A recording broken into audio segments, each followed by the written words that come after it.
Hello, everyone. Josh Turner, PRT in the house. In the house. What does that even mean? We're in the house. I'm not in my house. I'm in a studio. House.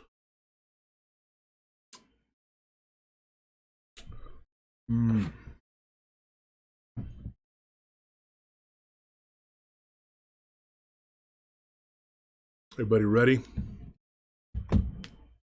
Got 100 people in the chat. That's good. Good news. Good stuff. Got good stuff going on here. Good vibes.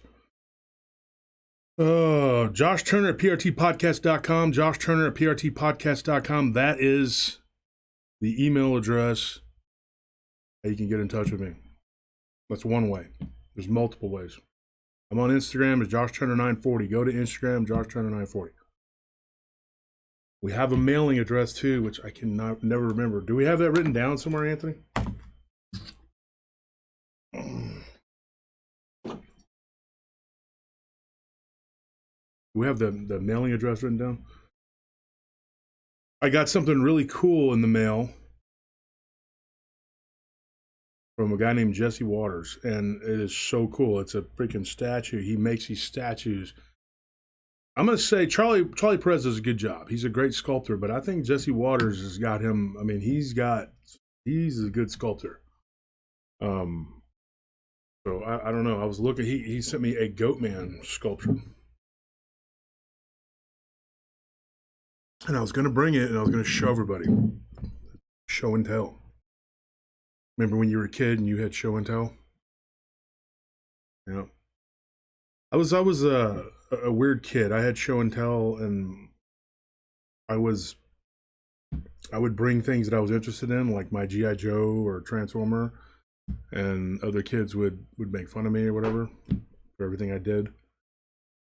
So I just brought, like, some dog turds, rolled in a napkin, said, here you go, and threw them. There you go, right here. Everybody take a piece. I sent to the principal's office, but you know what? It was an interesting show and tell. That's what I recommend. And I know people's children watch this show, and this is not made for kids. I'm telling you right now. But we don't curse. And if you're okay with your child being scared, then fine, because you will be scared. There's some scary stuff that we talk about on this show. I have people going, "My children watch this." Maybe not the best idea. I mean, it's up to you. You're the parent. You do what you want to do. Were your children watching the Oscars when Will Smith slapped Chris Rock? It was a G.I. Jane joke, man. Come on. Keep my wife's name out your mouth. I will. Chris Rock smiling the whole time. He's up there getting slapped. Wish Will Smith would try to slap me. As soon as he started walking up there, I wouldn't have my hands on my back. I'd have been like, oh, security ain't gonna do nothing? Okay. Bam! What's up? Your ears would be further apart than they're sticking out more than they already were. Will. You can go up and slap that little dude. Why? Don't slap that little bitty dude because he was making fun of your wife. You didn't slap the dude that she was messing around with. What's wrong with that? I think you should have slapped him. The pool boy or whatever it was, Ridiculous, man. People are saying, hey, I think it was staged. Honestly, I'm not, and this is not me bragging or anything, but I please don't take it that way. Everybody's always like, they're talking about how tough you are, blah, blah, blah. I've been in 1,000 fights, and I've coached people on how to fight, and I deal with coaches and fighters on a regular basis. It's a hobby / sort of a job at one time. It was a job, I guess. That was a real slap. And those were real emotions afterwards. But what was messed up was that he was laughing about it when Chris Rock, and this has been talked to death, but I'm going to give you my opinion on it. Chris Rock said the joke, G.I. Jane 2, coming out, how he doesn't stop smiling, I personally think Chris Rock's an annoying individual. I think he was funny. He had CB4 was great. It was funny. But after that, it was just like, dude, how many times can you just be the same whatever? I used to like Will Smith. Got in one little fight, and my wife got scared. She said, "You better slap Chris, or I'm having an affair." I don't know. I'm just saying, you know. But she already did it, right? I mean, I wouldn't have walked up there and slapped that dude. He looked over and she was all like, first of all, I would recommend wearing something. Then the joke wouldn't have landed. I don't know. Then he gets up and he comes walking up, stride for stride, premeditated assault. I would have handled my business, kinfolk. I would have ended Will Smith's career and everything right there on that floor. But I'm not Chris Rock. Neither are you. She gave him the look like, you better go up there and do something, defend my honor. He got up and he's crying. I want to apologize. I want to apologize to everybody. Watch my movies. My family's a mess. I'm not. No, sir. Fresh Prince. I haven't watched you since I was a kid. The Still Prince of Belcher. I did enjoy the violence. I did. I liked it. I watched it 4 or 5 times. It was a real slap. I don't care what anybody says. That was a real slap. They said, oh, it was staged. I don't think so. From the way that Chris Rock responded and the way that I don't think it was staged.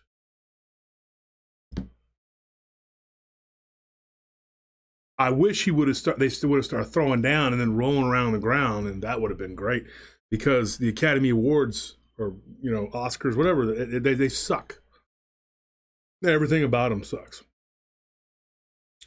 They always want to preach up there and talk about whatever. Nobody cares what you have to say. Nobody cares what you think. You don't live in reality like the rest of us. And our reality is weird. It is a very weird reality. It's a weird place. Let me get the Patreon people, the people that help make this thing go. I'm going to say their names here. Josh and Kelly Herrera, Vulcan Death Grip, David Allman, Christy, Shonda Hardinger, Brady, Matt Sinaga, Cyril, David Vigil, Fat Squatch, Sonia Girding, Dorothy Metcalf, Mimi Piccolelli, Polly G, Melissa Koyman, Pauline Rome, Joanne L. Hartnett, Mary Plyler, Stephen Hall, Miguel Guetta, Eric Garcia, Tim Lewis, Super Hornet 1, Debbie Wolf, Extreme Reality Check, James Estrada, Tim Bernard, Ricardo Herrera, Titan, Dead Man Walking, Russell Nash, Guy, Melissa Panay, Derek Tribble, Dick Richards, Joyce Brunette, Barbara Blindy, Martin Hertel, Terry Fusler, Chris Clough, Curtis Turner, Philip Morn, Alexander Murphy, and Matthew Durgo. Those are our $10 tier producers, sponsors. Thank you, John. I appreciate that. John Villafranco. Donations are not expected, but they are appreciated. They do help a lot. I want you guys to say a special prayer for my buddy and one of my brothers, Big Jim. Big Jim had a heart attack last Thursday night. He was out of phone contact with us over the weekend. He was in the hospital in Killeen, and we couldn't get a hold of him. We were really worried about him. And the money we make tonight is going to go toward helping him get his medication. We're going to give this money to donate to Jim to afford his medication, and he has to get a heart monitor. So he's a good friend, and he works for me. And of course, he's not working tonight. He hasn't been able to work, but we're going to. I'm not going to turn my back on somebody. So we are trying to come up with money to help him. He needs a heart monitor. It's expensive, and his medication. So that's what we're doing tonight. Everything is going to go toward that. Anything else we can get together to give him.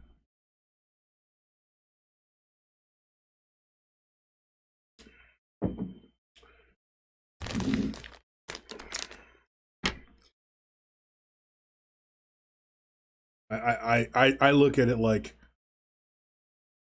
what do I care? You know, with Will and Chris. Not my. I have a dog in that fight. I just wish it would have been more dramatic. I wish Chris Rock would have been like, "Oh, you want to slap me?" and then bam, and then they would have just started throwing. Then I would have tuned in at least for a little while until all the goofiness ensued. Titan, thank you, Titan and Lunar Eclipse. Thank you for those donations. It is greatly appreciated. Titan, you didn't finish giving me the whole address. I had a whole thing ready to go to send to you, and I'm at the Postal Annex where I do my business. Great people there. It's a private place where I go, and I have the address. If Anthony, if you can come up with the address for people to send me stuff, because I can't, I don't have it. I don't have my notebook in front of me. I have another one. I think the notebook's over the blue one. Valerie, guys, thank you for that.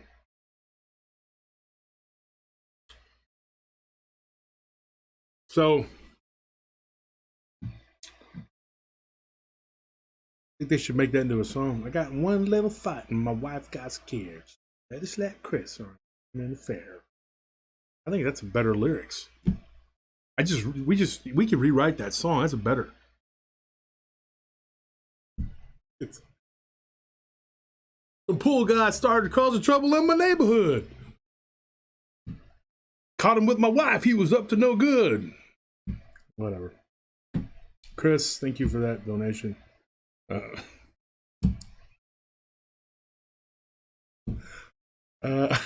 Curtis Turner, thank you.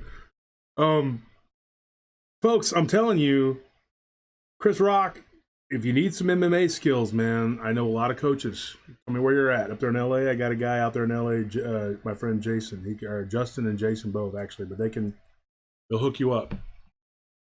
They got some friends that can hook you up with some mad skills. Nobody. My friend Kenneth's a boxer out there. He can hook you up. If you're further north, my friend Jerome's out there. He can show you some stuff. You need to get them hands up.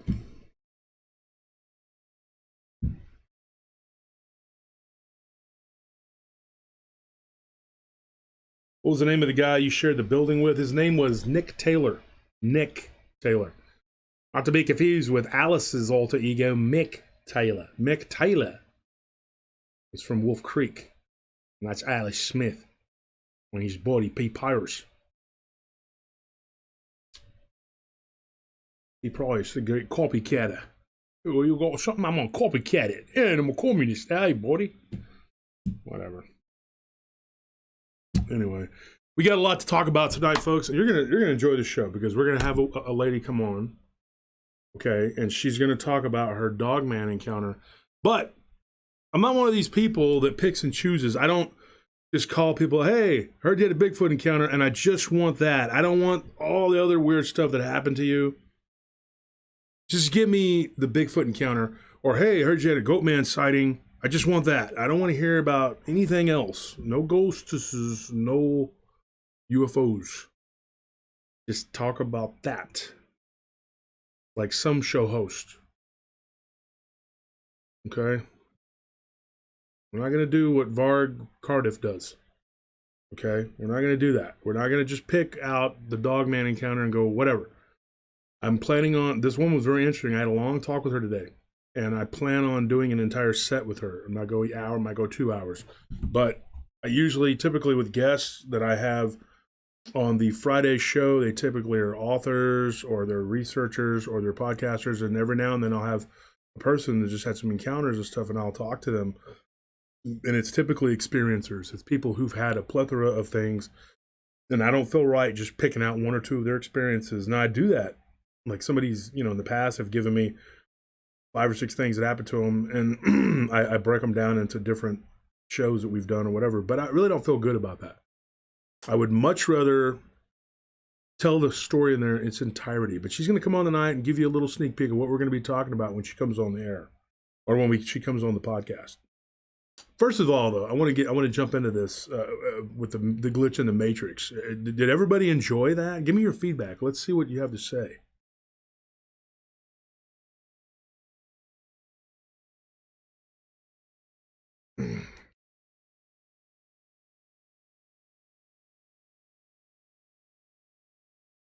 The address to send things is the postal annex is 6001 West Palmer Lane, P-A-R-M-E-R. Palmer, not Palmer, like Arnold Palmer. No, it's Palmer, P-A-R-M-E-R Lane, number 370. Austin, Texas, 78727. We're missing something here. Yeah, the P.O. Box number is 131. P.O. Box 131. 6001 West Palmer Lane, number 370. P.O. Box 131, Austin, Texas, 78727. Big Cole, thank you for that donation. Anything helps. His medication's like $600. So anything and everything we get, probably this week and next, is going to go toward Big Jim and helping him. He's a great guy. I've known him for 22 years. If y'all remember, and I promise we're going to get into a lot of stuff here. Just bear with me. But I wanted to help you guys out. I wanted, because I got so much feedback and so many people questioning and asking me. And they said, Wolf, we want to know about the gold and the silver, because I talked about it. And anytime I talk about something, I always get a huge bunch of stuff. You know, we end up, like I mentioned, not deer. And so then I ended up getting not deer stories. One I had from a long time ago, and I'm going to give you that one tonight. And then I'm going to do a show about the not deer, because I've already gotten 3, as I talked about it. So here's what I was going to talk about. The gold and silver thing. We're going to do a quick rundown on that so you guys know what I'm talking about. Silver right now is about $25 an ounce. And it fluctuates. It can go anywhere from 20 to 30. Gold today is at 1922. Okay, and that will fluctuate from anywhere from 1,800 to 2,000. It's going to be around that range. You can buy a gram of gold for about $80 on eBay. You can buy 2.5 grams for about $175 to $185. And they come in little assay cases. What I mean is this right here. That right there. That is 10 grams of gold. This company is Argor Heraeus. It's like a Greek company, whatever. And this one is a special. It's a little more expensive, and it's the Pamp Suisse. That's 10 grams, I believe. And this one is the... Let me make sure I put my glasses on. It might help. I want to make sure you guys can learn about this, because we're headed for hyperinflation, and we're all going to be in a world of hurt if we don't work together. This is 5 grams. So we got 5 and we got 10. You see the difference in size? Now, this one here, the 10 grams runs anywhere from $650 to $700. This one here is a little more expensive because it's a special. They only make these once a year, these lunar. This is the year of the tiger, Pamp Suisse. And this is a 5 gram, which runs about $350. This one is a Pamp Suisse 10 gram. And Pamp Suisse is the name of the people that produce it or whatever. And there's Greek, there's Turkish, there's Perth Mint, which is Australian. I think I have some of that here. And then there's Swiss. And then they have the certifications on the back. You see the numbers, the serial numbers and all that. And these right here, the 10 grams, like I said, this one I think was about $650. 5 grams goes for anywhere between $335 and $350 right now. And this one here is a 5 gram one. It's a Perth Mint, Australia. And on the back, it's got the little kangaroos. They put all kinds of little measures on there so people can't duplicate it. That's gold, okay? I only buy bullion. I don't really buy coins much because you pay a lot more, and I'm just trying to stockpile the bullion. Now, silver's different. You can buy an ounce of silver from anywhere from $35 to $40. Now you're going to be like, why is silver $25 and I'm paying $35 to $40? You're paying $10 to $15 over spot. I know, it's crazy. Because silver is hot right now. And people are... Seriously, this guy here, Big Chungus, actual waste of money? No, it is not. I don't know what you're talking about. If you think that's a waste of money, watch until you see how much your money is worth. You better put your money in assets, dude. You better buy like vehicles, because vehicles, in the first time in history, are appreciating as you drive them off the lot.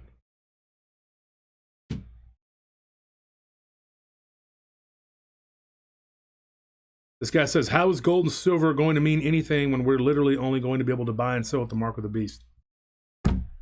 Okay, because then don't do it and stay on the digital with the digital currency. Keep messing around with the digital currency and the cash system, and then yeah, you won't be able to. Trust me. Gold and silver will always have a value. Always. Always. Trust me.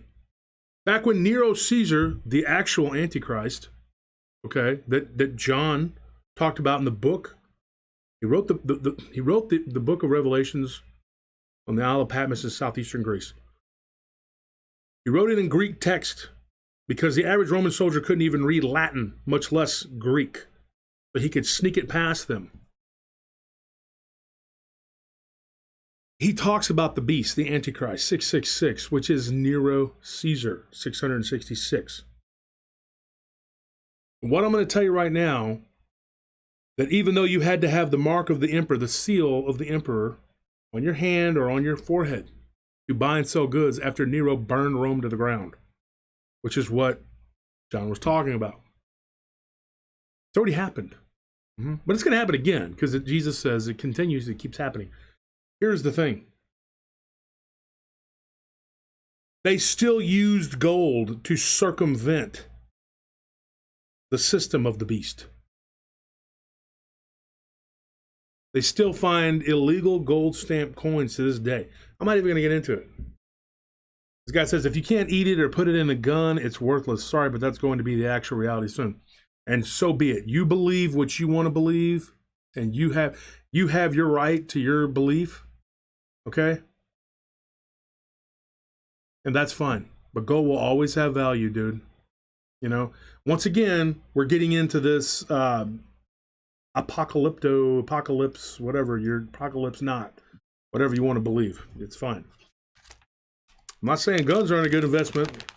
That's a good investment too. But anyway, people who think that if you think that we're just going to go from like 0 to 1,000, that's crazy. That's not how it works. Okay, I really don't believe that we're just going to, like what's going to happen is hyperinflation. Gold has always been a hedge against inflation, and it continues to be, and it will be. Believe me, trust me. Now this is a 2 ounce, this one's a werewolf. See that? Isn't that cool? That's a 2 ounce, and 2 ounces go for about $65. This is an ounce. This is a Bigfoot coin. Bigfoot. Literally. They got them stamped on there. And those are a little bit fancier, you know. And this is 1 troy ounce. That goes for about $40. Actually, that one's probably about 45. You can get a big one, a big bar of silver like this, which is 20 ounces from Scottsdale. This is solid silver. It's 20 ounces. I have several of these.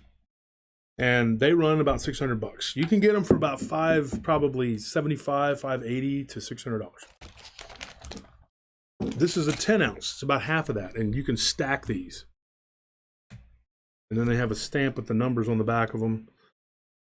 That's a 10 ounce. 10 ounces go about $300. This is a 5 ounce Scottsdale stacker. See the back, the front. And I have a bunch of these in tubes, like stacks. They're 5 ounces. They go for about $150 to $155. Almost always, that's going to be about what you're going to pay for that. The more you buy, the cheaper it is. So I'm just trying to give you guys a leg up, trying to help you, because we're headed for hyperinflation. And yeah, I know the rapture is going to happen tomorrow, and the apocalypse is going to happen. Zombies. And we're going to eat each other's faces and blah, blah, blah. Yeah, okay, whatever, dude. This is cool. You see that? This is actually Bigfoot coin. I just want to show you. This is just cool. I thought it was cool. And the guy that I buy it from puts these in these little deals for me. And for months, I could not get any of these Bigfoot coins. And I wanted to give these away at Christmas, but I didn't have the stands.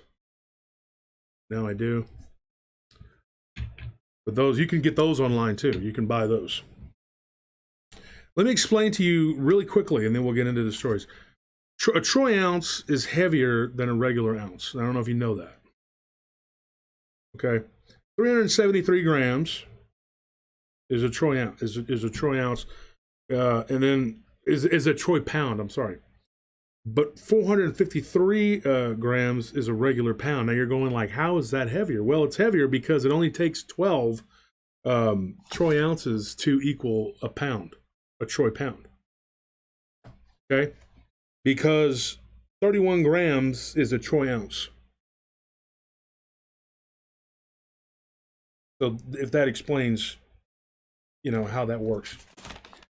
The name of our, it's here, it's the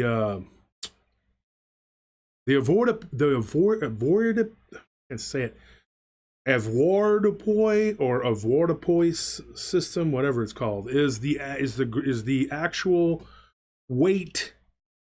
I can't even say the name of it. That's the actual weight, Whereas the troy is like, it originated in 15th century England, and that's what the troy ounce comes from. And then you have the different, the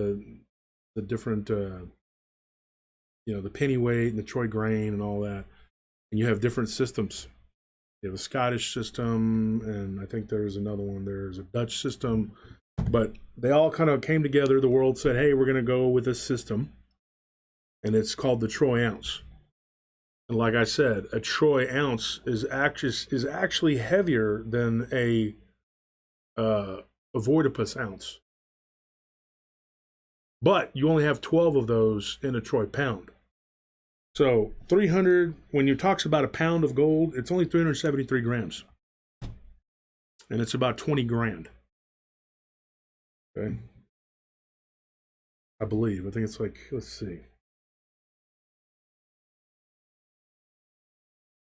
$24,000 or something like that. So it's a lot.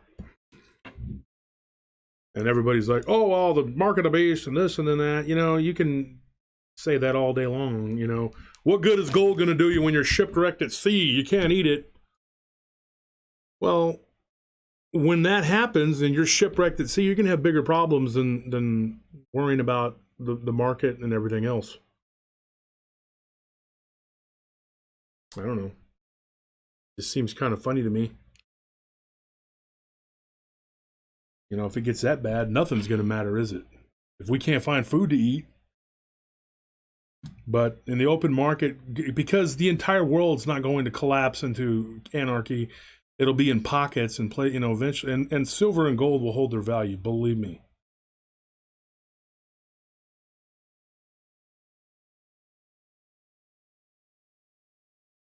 Yeah, Red Harvest made a good point. Buy silver or gold local if you have a budget. Lots of guys will sell you close to spot if you're a regular. I found somebody who I deal with on a regular when it comes to silver. Gold is just, you won't, it's not going to cut you a lot of breaks on gold.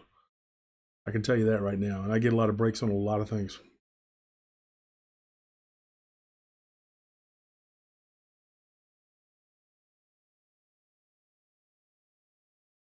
But welcome everybody who's just stepping in, joining us.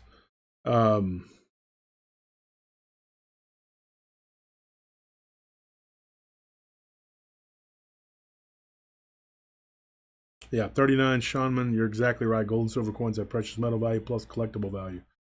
They absolutely do. And there's other things you can do if you believe that the zombie apocalypse is upon us and we're all going to be eaten alive. Then just live in your shelter that you dug out into the ground. Stockpile food and ammunition and just live in that. That's up to you. You know?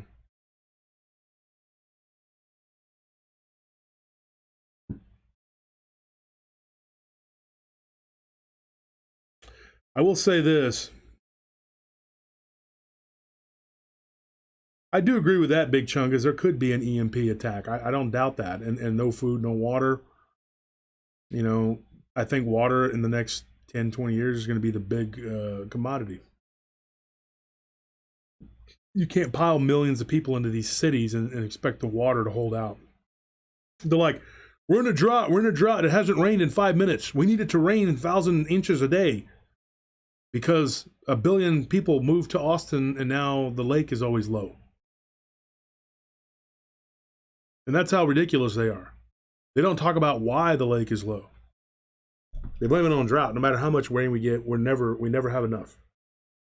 So it's to give the water to all these billions of people who came from everywhere, it would have to rain like every day constantly to keep the lake levels up. But nobody really talks about that. It's always this, we don't know what we're going to do because of the lake levels and blah blah blah.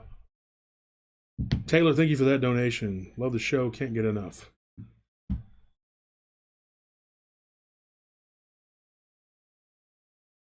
Angie, I agree totally. They screwed up everything. And digital, yeah.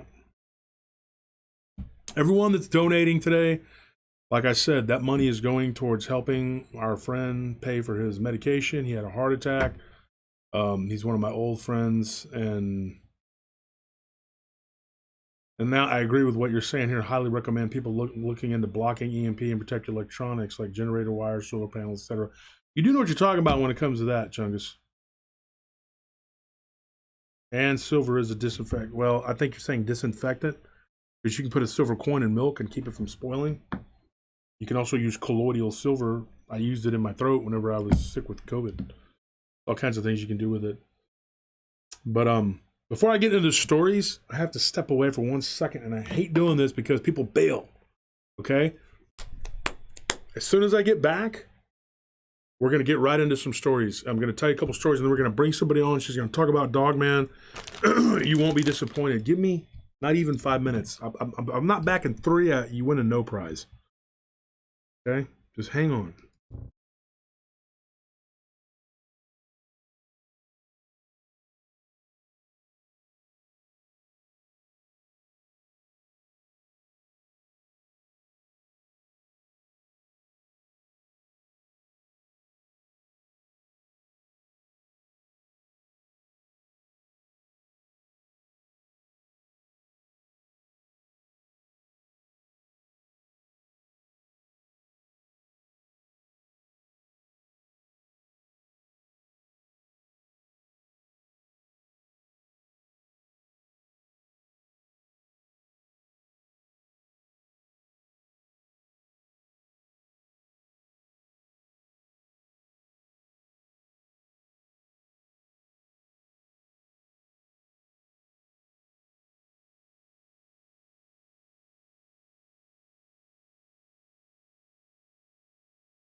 All right.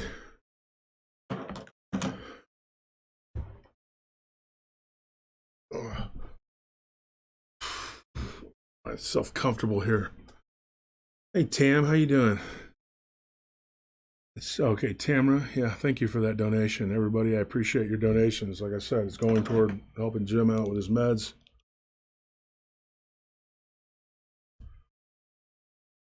He's a really old friend of ours, and he works for us. Poor guy had a heart attack. Then his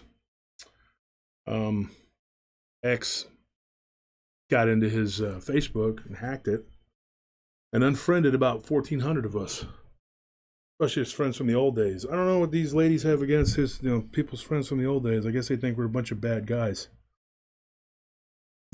What's up, Loki? Caleb Bice, that's Loki, folks.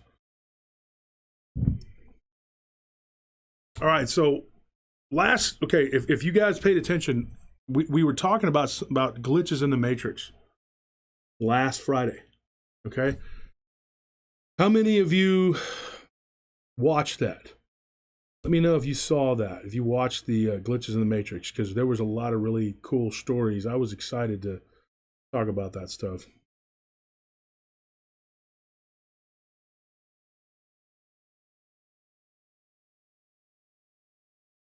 I agree with that. Also, on the zombie apocalypse stuff, as crazy as it sounds, remember things are coming over from CERN. Some might be vulnerable to spiritual attack and possession. You're absolutely correct about that. You know. So, one of the things that we talked about these different stories, and I got some stories that I didn't get to finish telling, and I really wanted to tell them. Okay, and I'm gonna look it up real quick because I got them in my phone.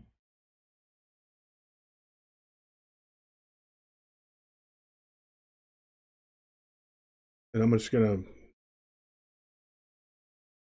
go through there, and I'm gonna get this done here. All right. There's one. There's a couple. There's three, four. There's a bunch of them. But there was one in particular I really wanted to tell you. And we talked about a bunch of these on there, but this one.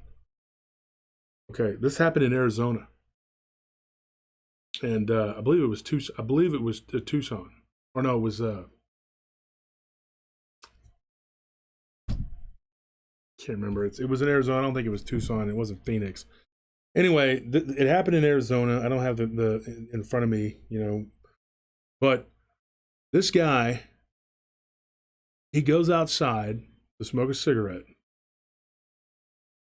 and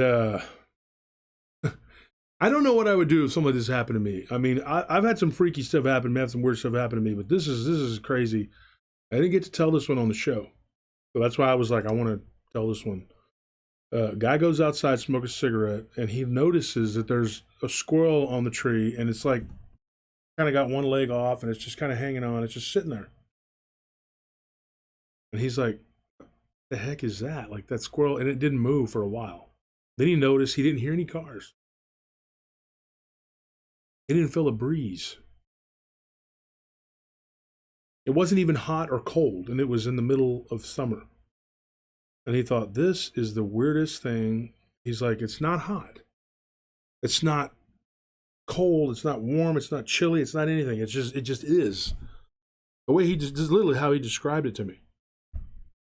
And he told this story to a mutual friend of ours, and then that guy sent him to me. And it had me shaking my head, scratching my head. I don't know what to say about this story. It's so weird. But the neighbor's dog, when he goes out there to smoke a cigarette, is always barking. And the dog wasn't barking. So he stood up, he kind of walked around. And he said, I probably shouldn't have done it, but I looked through the fence just to see, because he just wanted to know if something was off. He looks through the fence, and the neighbor's dog is just sitting there like this. One leg kind of just up bent. And he's just staring straight ahead, and the dog's not moving. And then he did something that most people be like, oh, you shouldn't have done this, blah, blah, blah. But he said, I have a little gravel path that goes to my shed, because it is the desert, you know, there's not a lot of grass and stuff. But he said he took a little rock and he threw it at the squirrel. He didn't throw it hard. This is what he said. He didn't hurt the squirrel. For all I know, he could be an abuser of animals. I don't know. I'm joking, I'm joking. I know you're not. I know you're not that way. He threw the little pebble that just bounced off of him. Then he did it. He climbed up on the fence and he threw it at the dog. And it binged off of him.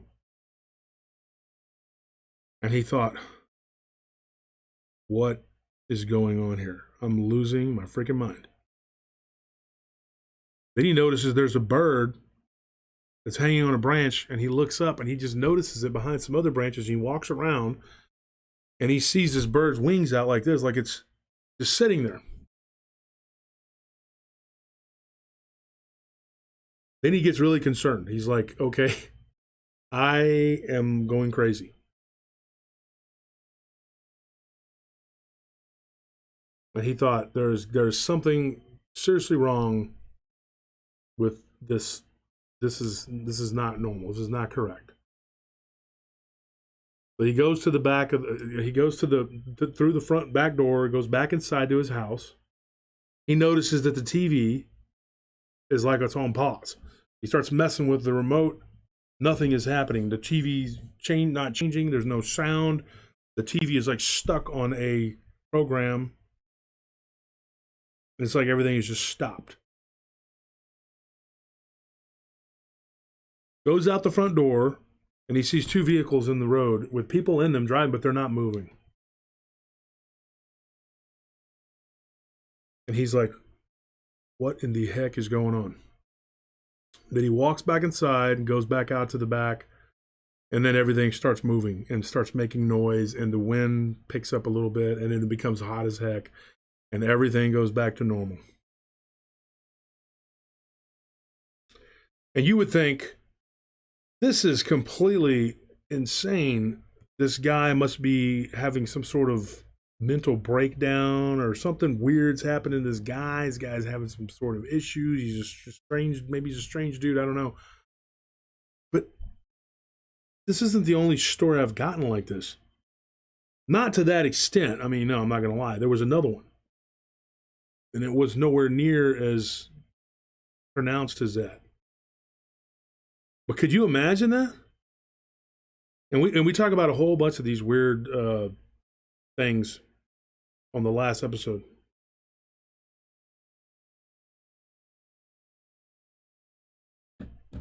Anyway, that happened on Friday. We talked about a bunch of that stuff. So if you want to go back, I'll give you another one. This is a weird one. I didn't get into on Friday.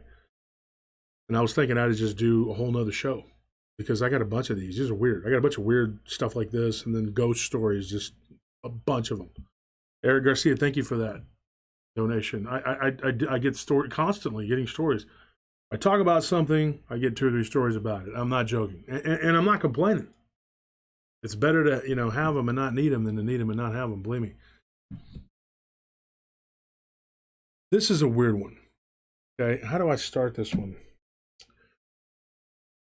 This guy gets a knock on the door. Well, the doorbell rings, and he's a young guy. He's not old. This happened when he was like 19, and I don't know what year. Anyways, he goes to the door. He looks out the peephole, and he's in utter disbelief. He sees himself, and this happened in Massachusetts. He sees himself in the peephole, through the peephole. He sees himself, and he's like, "Am I losing my mind here?" And the guy's got his head down. He looks up, and he's like looking, because he can, he thinks, "Oh man, this person that looks like me can see me through the peephole." So he moves out of the way. And the person starts knocking and is like, "Hey, I saw you."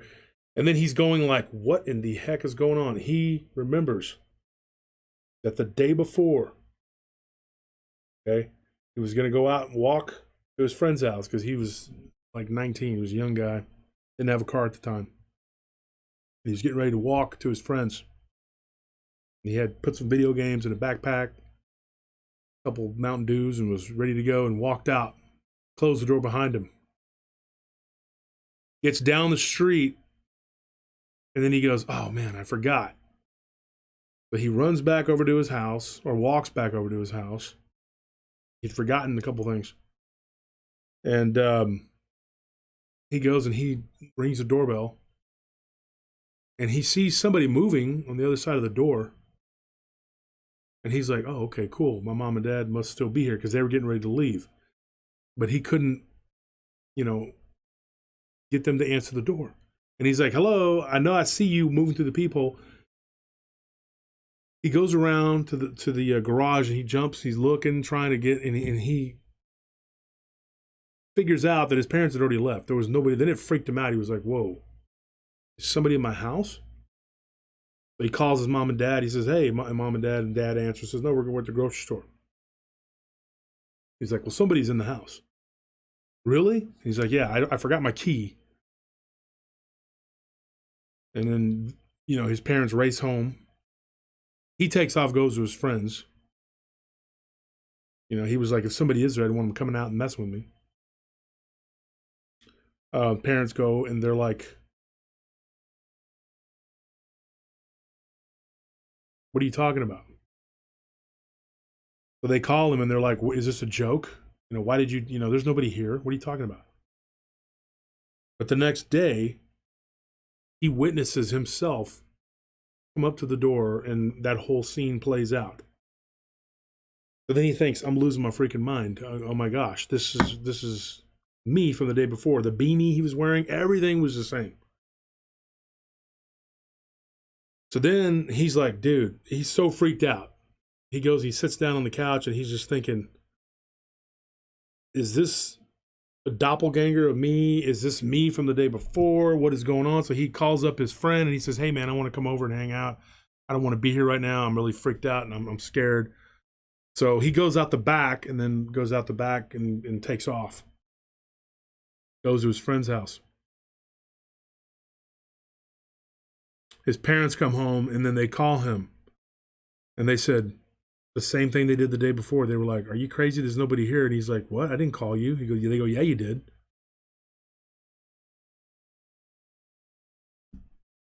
How do you even wrap your mind around that? Like, what is going on with that? When he told me, he had to tell me like 3 times this story because I could not wrap my mind around what he was, because at first I was confused.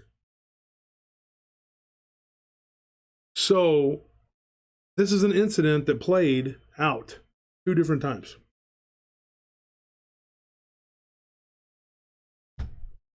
You see what I'm saying?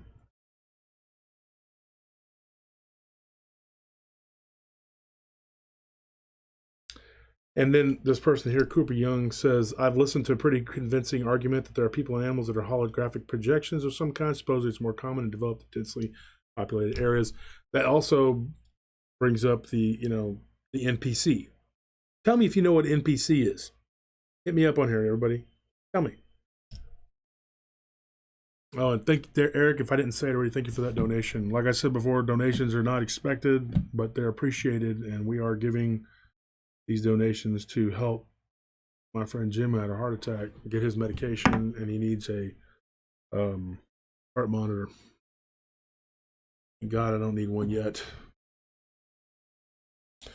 Cassidy, yes, I would be confused too, Josh. Yes, yeah, it was very confusing. But I figured out what happened. I mean, I don't have the answers to the universe. I'm saying I kind of figured out what happened. Like, part of that somehow was replayed. And he was looking at himself. So the day before, when he was standing there and he saw somebody moving around inside, that was him. Non-playing character, yeah. Non-playable character. Darian, you said it correctly. Non-playable character. A few other people did too. Yeah. You met these people? Because me and my brother met a guy on an elevator one time who looked like his skin was not on his face correctly, and he was just sitting there looking at the elevator door going, and I'm like, what in the heck? I'm gonna have to get my brother on the show to tell you about it. We call him the Bugman. We worked with this guy. Then I find out that he couldn't read or write. I don't know how he got the job, but he had to fill out an application. This is when I was working for another company. The lady that I worked with, she was African American. She told me that he was from Africa. That's all she knew.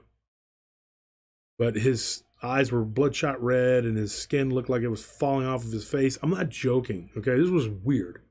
And we worked with a bunch of dudes in that building that were working on the renovations of that building. My brother was part of the renovation crew and I was doing security. It was weird.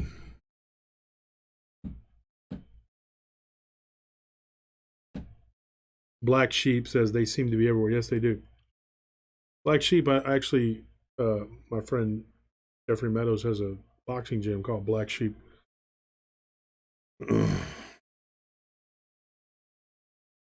That's where my guys train out of, pretty much. See, Shell Street says here, yeah, my ex-husband saw me coming home from work through the garage and in the kitchen like 20 minutes before I got home. He thought he dreamed it. He freaked out. Who wouldn't?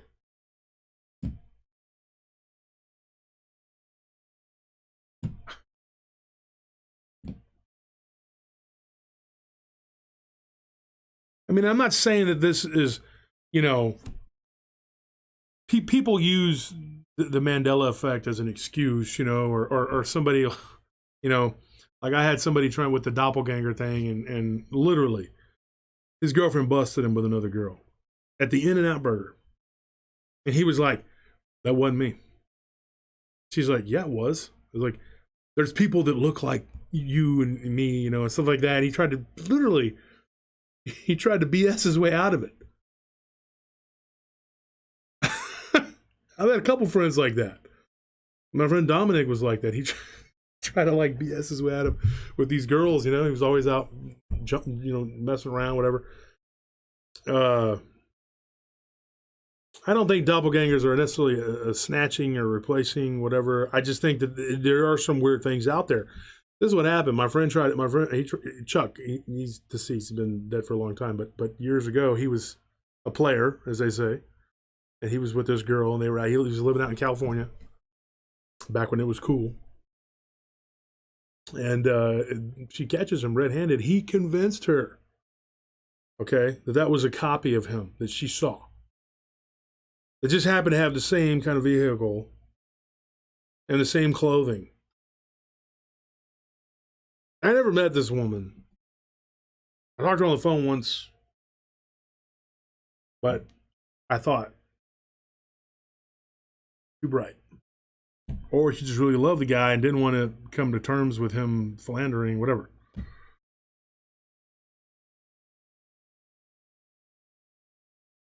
Oh, overbuilt motor, yes. And do I still owe you a hat? I don't know if I sent it to you or not. I think I need to send it to you. So anyway, like I said, anybody who's just showing up, people that are showing up, we don't expect donations, but today I'm kind of pushing it only because if you want to donate, that's fine. You don't have to. If you can help, that's, you know, we're trying to get some money together because we're going to donate all this money to helping my friend Jim. He needs a heart monitor, and we're helping him get his medication. His name is Jim Dang Ostrander. If you want to donate to him directly, that's fine too. Look him up on Facebook. But his Facebook account was hacked. I don't know if he got it back under control or not, but I'm sure he has a PayPal or something maybe. Hey, Anthony, why don't you message Jim and see if he has a PayPal or something that people can donate directly to if they want to help him. Great guy. Known him for 22 or 23 years. Very loyal friend, very good worker, very helpful. Had a nightclub for a long time, and when the pandemic hit, it ruined his business. He's been working for me for the last 2.5 years, or however long was 2.5 years. But he's a good guy, and me and my wife and everybody, we really want to help him out. So.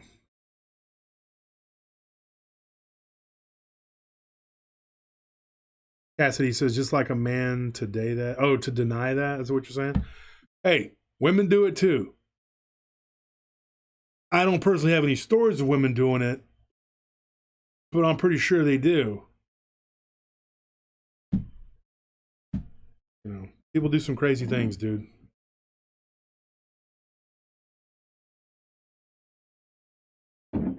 James Santo, thank you for that donation. We appreciate it.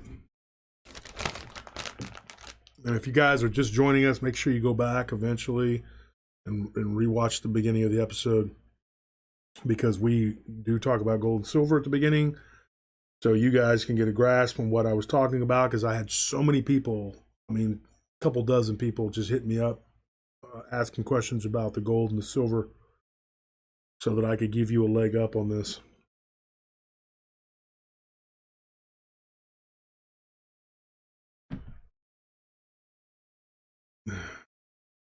Philip Hawkins says, can walk-ins take over for a short period of time and then leave the body?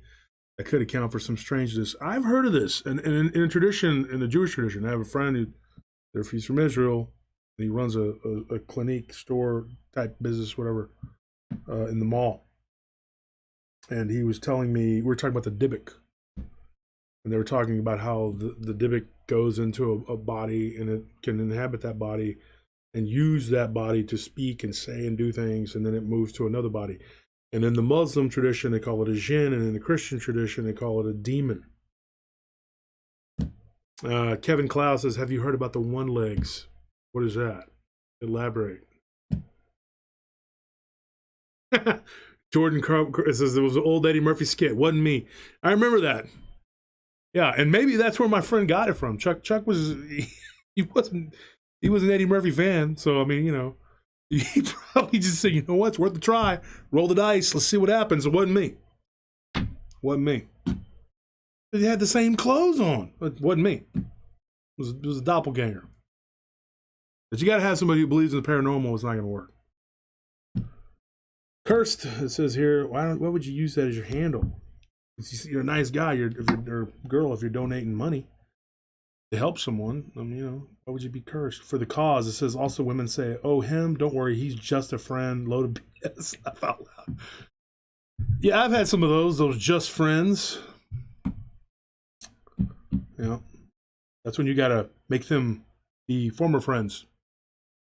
Catching them alone and just being like chopping up a carrot. Oh, yeah? Yeah? Look what I did to this carrot. Now I'm going to get a hot dog. See that? Look what I did to that. Let me get a bratwurst. Oh, yeah? You like to cut things, Bob? Because I do. Throw the knife. It lands in the board. That's how you get rid of them.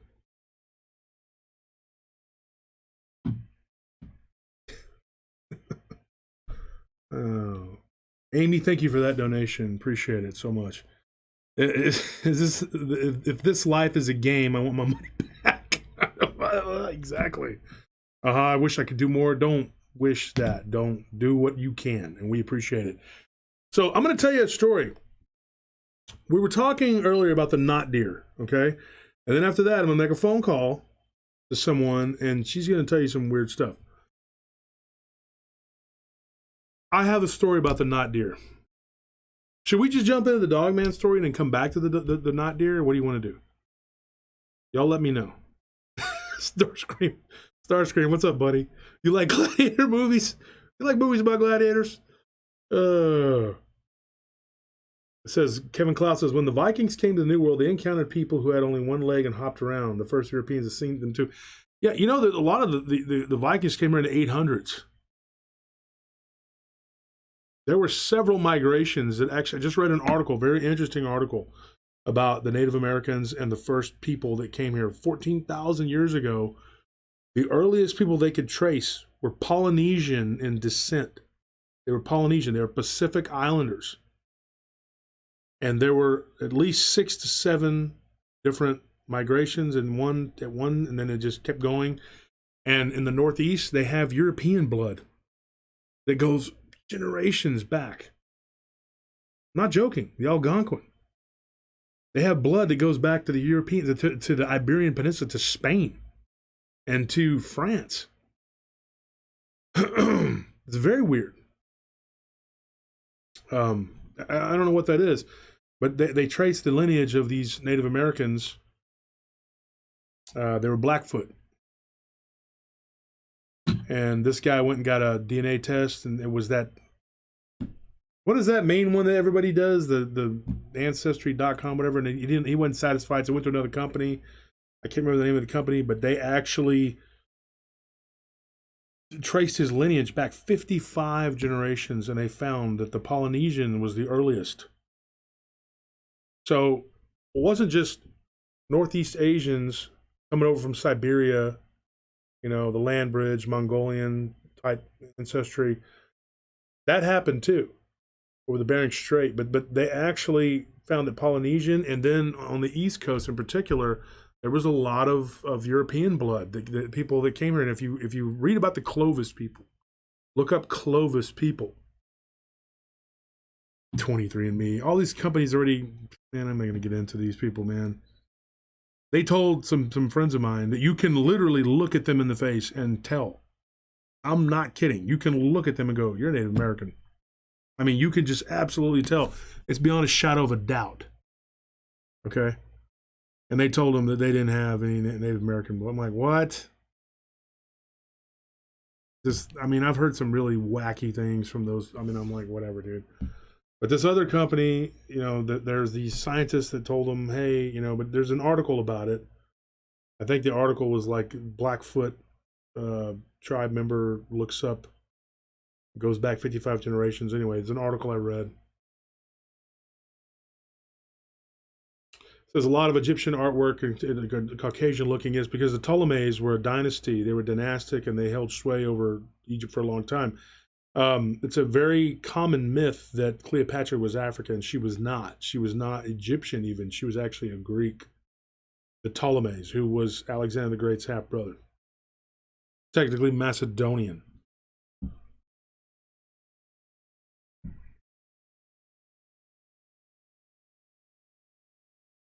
Titan asked the question, Josh, can you explain what a knot deer is? Let's get into that. We'll get into that. Story I got. This one comes from south of Lockhart here in Texas. And I was given this story a long time ago. And it was one thing that me and a very good author friend of mine, everybody knows who he is, Lyle Blackburn, we were talking about filing away one-offs and how he does it and how he, whatever. Me and Weatherly have gotten into that too. How you go about putting a one-off. Like this is, one story of a. And I made a mistake early on of thinking some people were just crap, and I just would and this was a story that I hung on to, thank goodness, because something about it stuck with me. Well, I think it's not like it was just so hard for me to stick with, because it was, it was bizarre. But I remember a friend of my grandfather's down in the Rio Grande Valley telling me that he saw a weird deer with its skin falling off one time, and it looked like it fell over, then it got back up, and it was normal looking, then the skin would fall off. And I was like, what? And I vaguely remember as a kid overhearing this, and not really, and I was playing, with my friend, and we were playing with our toys or whatever, action figures, and I was thinking, what is that? And I was pretty sure it was a friend of my grandfather's that said that. So it kind of stuck with me. So this story I got probably goes back 20 years, but it happened, the year was 1988, because I went back and I did a little research on it, and I found out something really weird about it. It happened right south of Lockhart. Lockhart is a place where there's a lot of deer, but there's also a lot of hogs. It's pretty wild in that area, pretty wild. A lot of people go hog hunting out there. It's known for its barbecue. It's kind of our rival, Taylor, Texas, and they kind of compete for who's the barbecue champs, us and them. I definitely think Taylor's better, but that's my opinion because I'm from there. But Lockhart has some really good barbecue. But anyway, Lockhart's known for that. And just south of there, a friend of mine who I used to hang out with all the time, I haven't heard from him in years, but his dad and his uncle and his uncle's and their childhood friend had gone hunting in 1988. And they were up in a tree stand, and they shot a buck, a very large buck. Now, when you shoot a deer, you want to make sure it's dead. You don't just go run up on it and go, oh, let's see what happens, because that thing can jump up and it can gore you with its horns. Bucks are very dangerous. They actually kill people. And it happens. It's not like unusual. A friend of mine, well, he's not like a friend, he's more like a friend of a friend, but he had a buck about that deep, about 4 inches, whatever, 5 inches, went into his antlers, went into his leg, and just barely misses the femoral artery. So, unbelievable.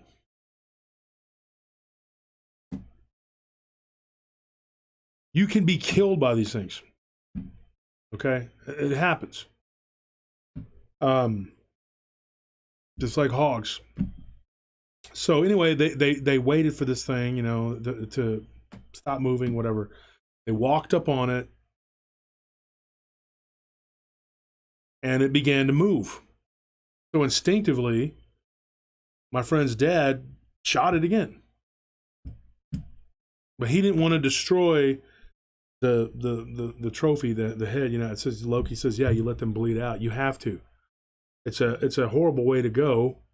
And I don't actually hunt deer. I prefer to hunt hogs. As you can see, I always have that boar's tusk, because hogs are a nuisance animal, and I'll only hunt deer for food. I don't care about the trophy, and I don't kill doe. My rules. But this thing was not normal. As they got closer to this thing, it was twitching and moving and jumping, and they're like, dude, what the heck? So they shot it again.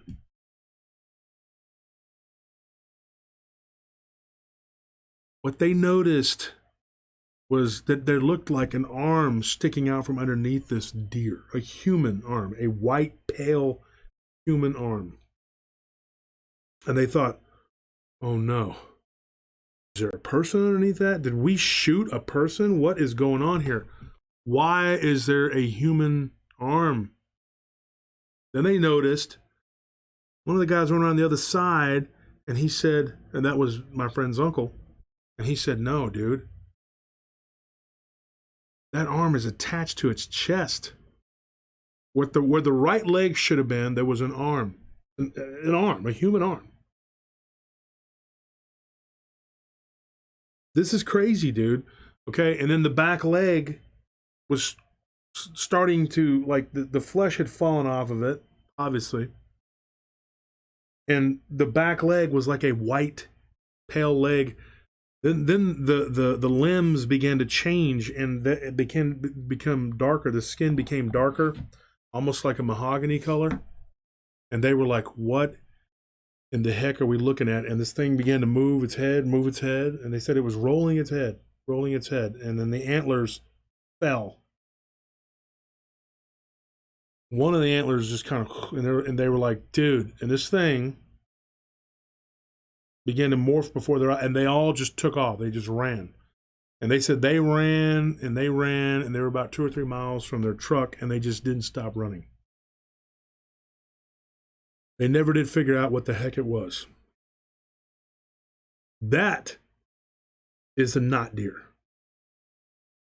They look like deer, but they're not. And there's a lot of stories on the internet about them, dude. I'm not joking. And I'd had one more that I had gotten probably about a year ago, but it was from somebody that was just driving down the side of the road. And I'm doing a deep dive on this, and I'm putting out feelers in my groups, and I'm going to get more stories about this. I have 2 really crazy stories, actually 3. Well, one's not, you know, it's not, but it's same thing. I mean, it's weird. So we're going to do an episode on this. If I can get just maybe 2 more episodes, if you out there listening, tell your friends, tell your parents, your family, whatever. Hit me up. You got any weird deer stories? And I got one that I kind of thought was a Dogman, but when I started going back into it, and I went back and I started asking about deeper descriptions, it was near a reservation. I think it was a not deer. Somebody says here, yeah, it sounds like a skinwalker. Yeah, well, I mean, maybe that's what not deer are. I'm not sure. I have a theory about this. Okay, I think that if they would have stuck around, okay, they walk up and they just sat there and they let this thing transform and go back into its humanoidal self, it would have become a crawler-looking creature. Okay, and it would have been like, what's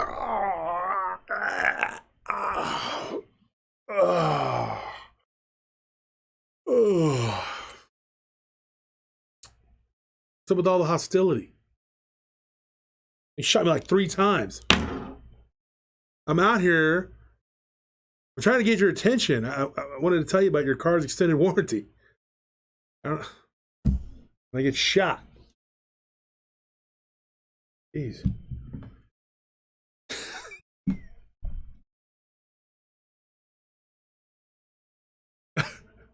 Oh, okay, that's what it was. Bang! We were going to let you go until you said that. They're just trying to get a hold of us, folks, but our car's extended warranty. Who runs that department? These people? They are like the Gestapo and the KGB all rolled into one.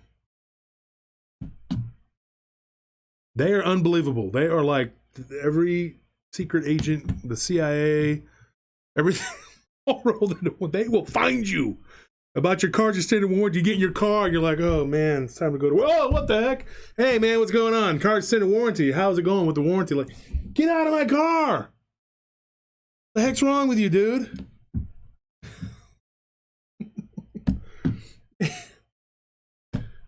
Why do you think I'm a crawler? What do you think I'm a crawl? Why would you think that? What's going on here? So, I just seems like every time I pick up the phone, somebody's calling me about insurance or car extended warranty or something.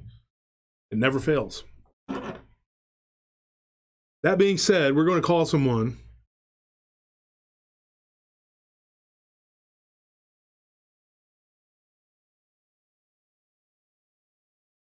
Like I said, folks, donations are not expected. They're appreciated. Money's going toward helping Jim with his heart monitor and his medication.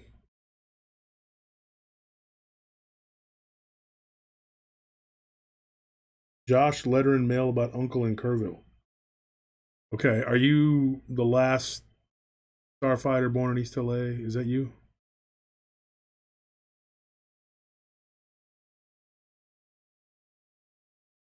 M. Dane says next they'll be popping out of our closets with extended. Yeah, probably. It's pretty ridiculous. I can't. These people they are just relentless, dude.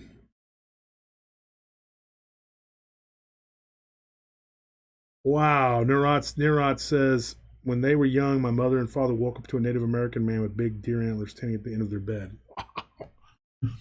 You imagine that? You wake up and you're like, whoa! Guy's waving a piece of paper. Oh, sorry about the antlers. I was in mid-transformation. Car's extended warranty. JC Dovis says, what's the format today? Q&A? It's always Q&A. Whatever you want to do. It's whatever. Talking about all kinds of stuff. Not deer. We're talking about skinwalkers. We're talking about werewolves, Dogman, glitches in the Matrix. Told one about that earlier. Whatever. We're talking about gold and silver. Whatever you want to talk about. It's always like that here. We're a family. Somebody asked me the other day, like, why would you want to get on there and talk about gold and silver and preach to people and blah, blah, blah, blah, blah. And I said, because I care about my listeners. I give a crap about them. We're a family, right? We're paratroopers, right? We're all in this together. I want everyone that listens, that cares to I want you to succeed. I want my listeners to have the best in life. I want you to have everything. If I could give you more, I'd give you more. That's why I give giveaways. And we'll do it again tonight. That's why I do what I do. Mm-hmm. Mm-hmm.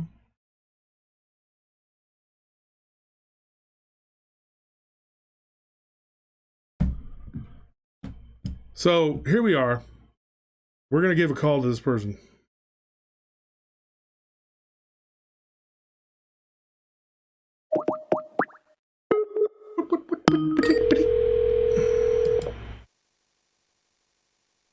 We are family. Hello. Hi, is this Susan? Yes, it is. Yes, I'm calling you about your car's extended warranty. Are you? So you are a crawler. Yeah. Oh, okay. Prison rules, huh? Oh. Okay. All right. Oh my goodness. Those people, I still have a voicemail number from them stuck on my phone. Won't come off. You got to block them, man. They're like bed bugs. You can't get rid of them. You just got to keep smashing them. They're awful. They're terrible. If they could put that much energy into doing something positive besides harassing people, it'd be amazing. So tell them what we might do. So great show. well, thank you. I appreciate it. I'm going to get my microphone up here. So, Susan, you want to say hello to the audience? Her real name is Susan. She's one of the few people that doesn't mind saying her name coming out. And you have a lot of experience. You're a person that I consider what we call an experiencer. And yes, you've had a lot of. Unfortunately, yeah. People are like, I want to see that. And I'm like, no, you don't. No, because you once don't. you actually start seeing it, then it's not so much fun as, So, because we want to do a set with you where we actually hear about all your experiences. But right now, today, like I said, I don't like cherry picking just pieces of people's, if they have a bunch of encounters, you just pick out one thing. But we wanted to hear, because you had a very interesting Dogman experience, and you've had some other experiences too. Yes. Yeah. Can you hear me okay? I can hear you fine. Can the audience, can y'all hear her?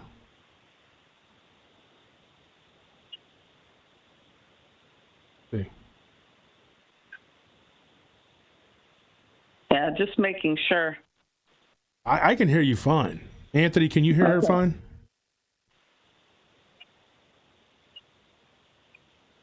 Oh, yeah, they can hear me. Okay, good.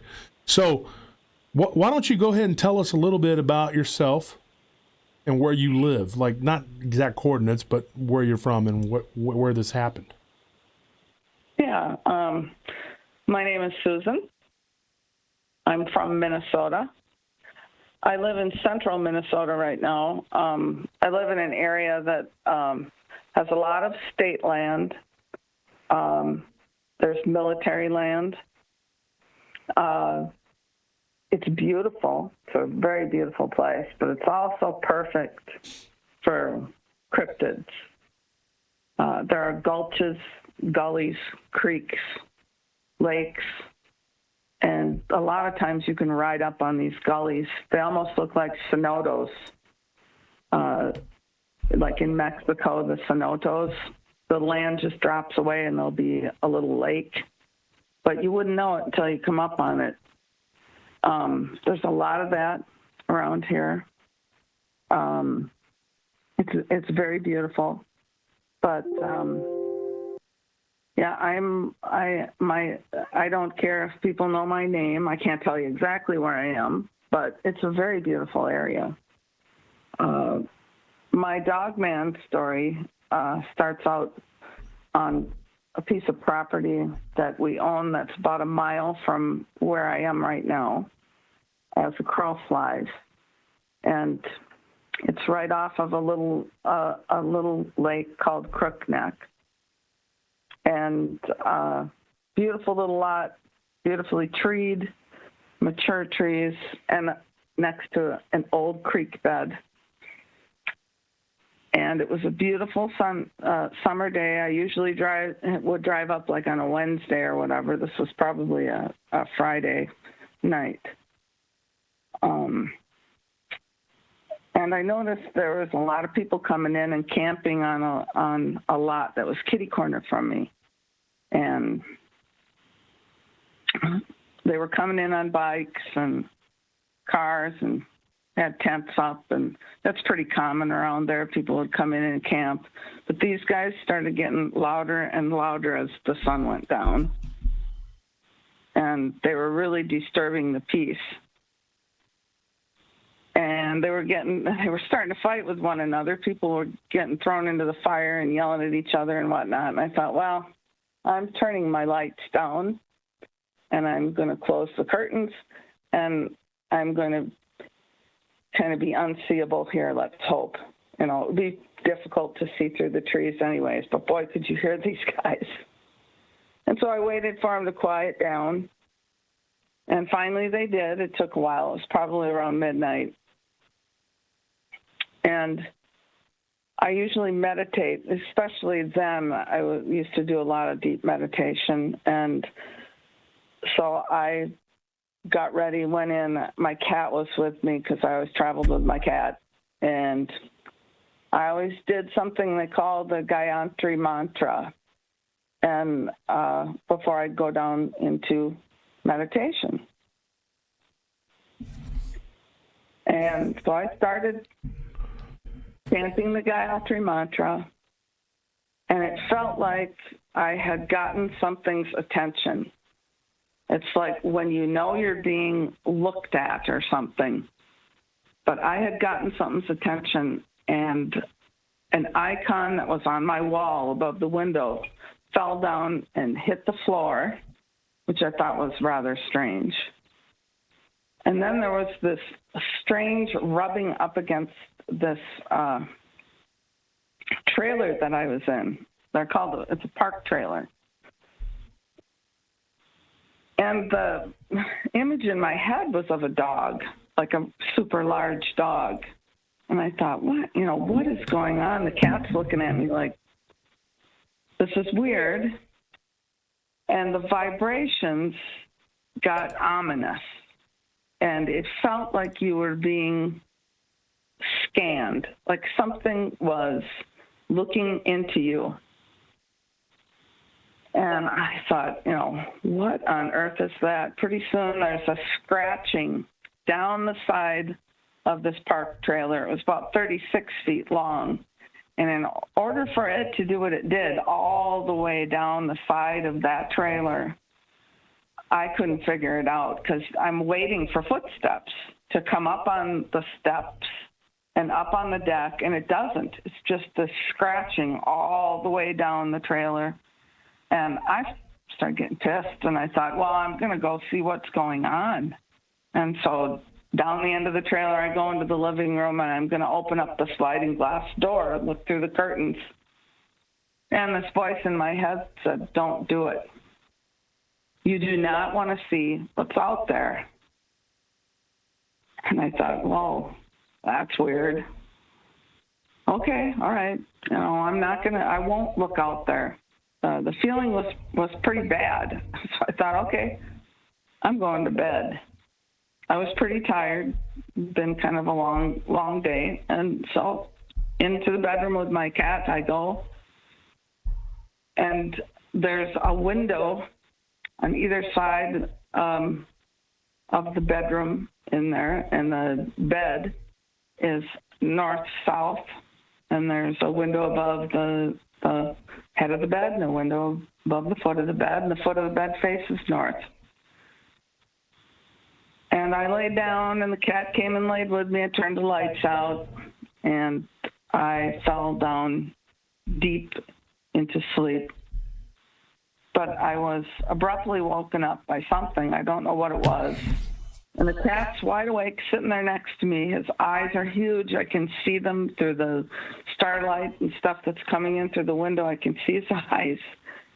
And he's looking at something, and I look over, and it looks like a firefly blinking on and off. And I'm looking at it. I thought, oh, cool, fireflies. I love fireflies. And the firefly goes up towards that north window. And I look out, and there are all of these fireflies out there. I can see the stars and the fireflies and the branches of the trees and whatnot. It was very beautiful, and I thought, oh, boy, I like fireflies.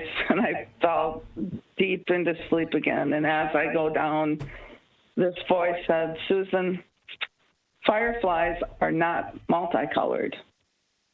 And down I go, and I am in way deep down. The next thing I know, I feel like I'm underwater. And before me stands this woman, and she's Egyptian. Her hairstyle is Egyptian. The clothing that she's wearing is Egyptian.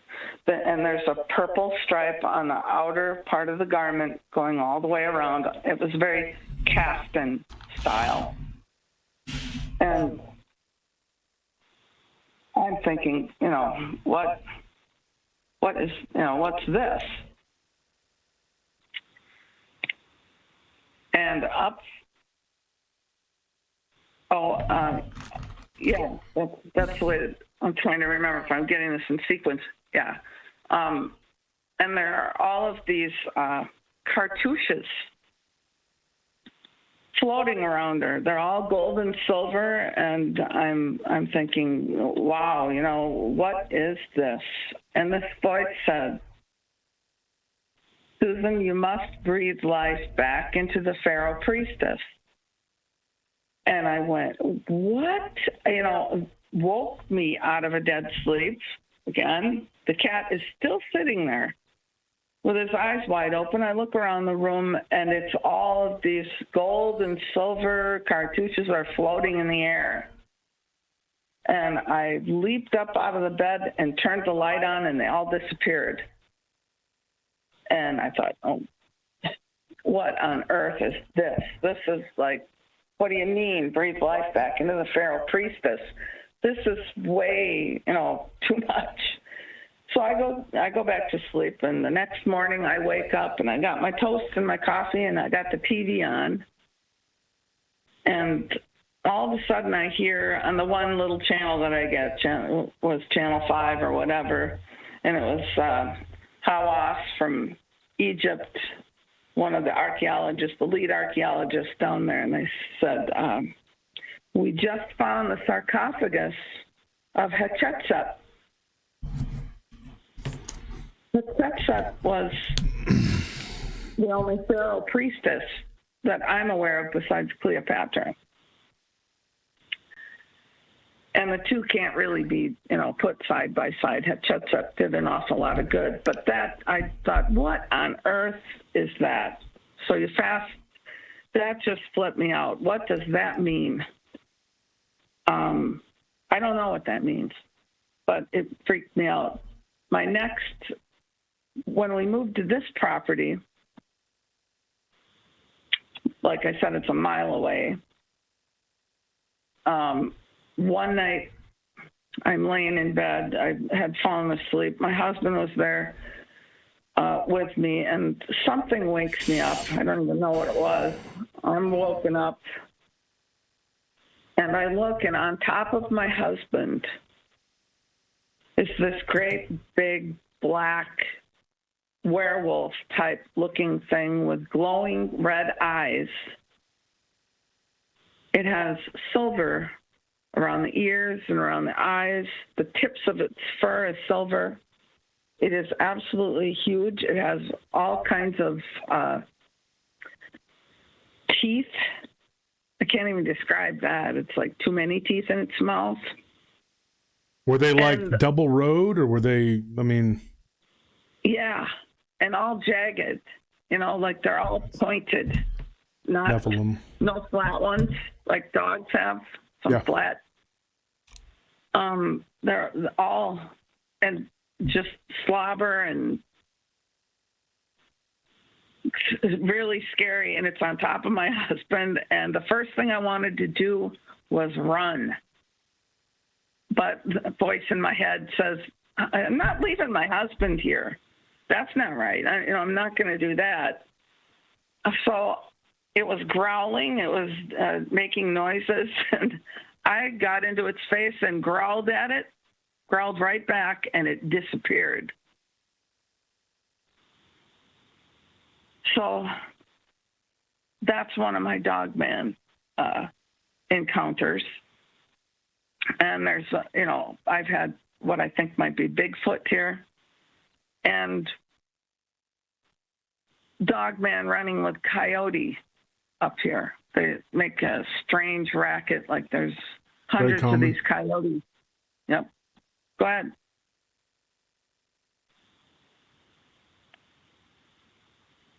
Did you say something, Josh? Oh, no, I said very, very common. People talk about that. I used to think it was weird, but now it's like you get reports of Dogman with coyotes all the time. But go ahead. Yeah.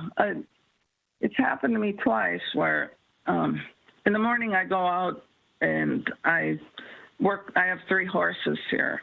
And so I give them their food, I clean the barn, I do that. So I take the manure down to a manure pile.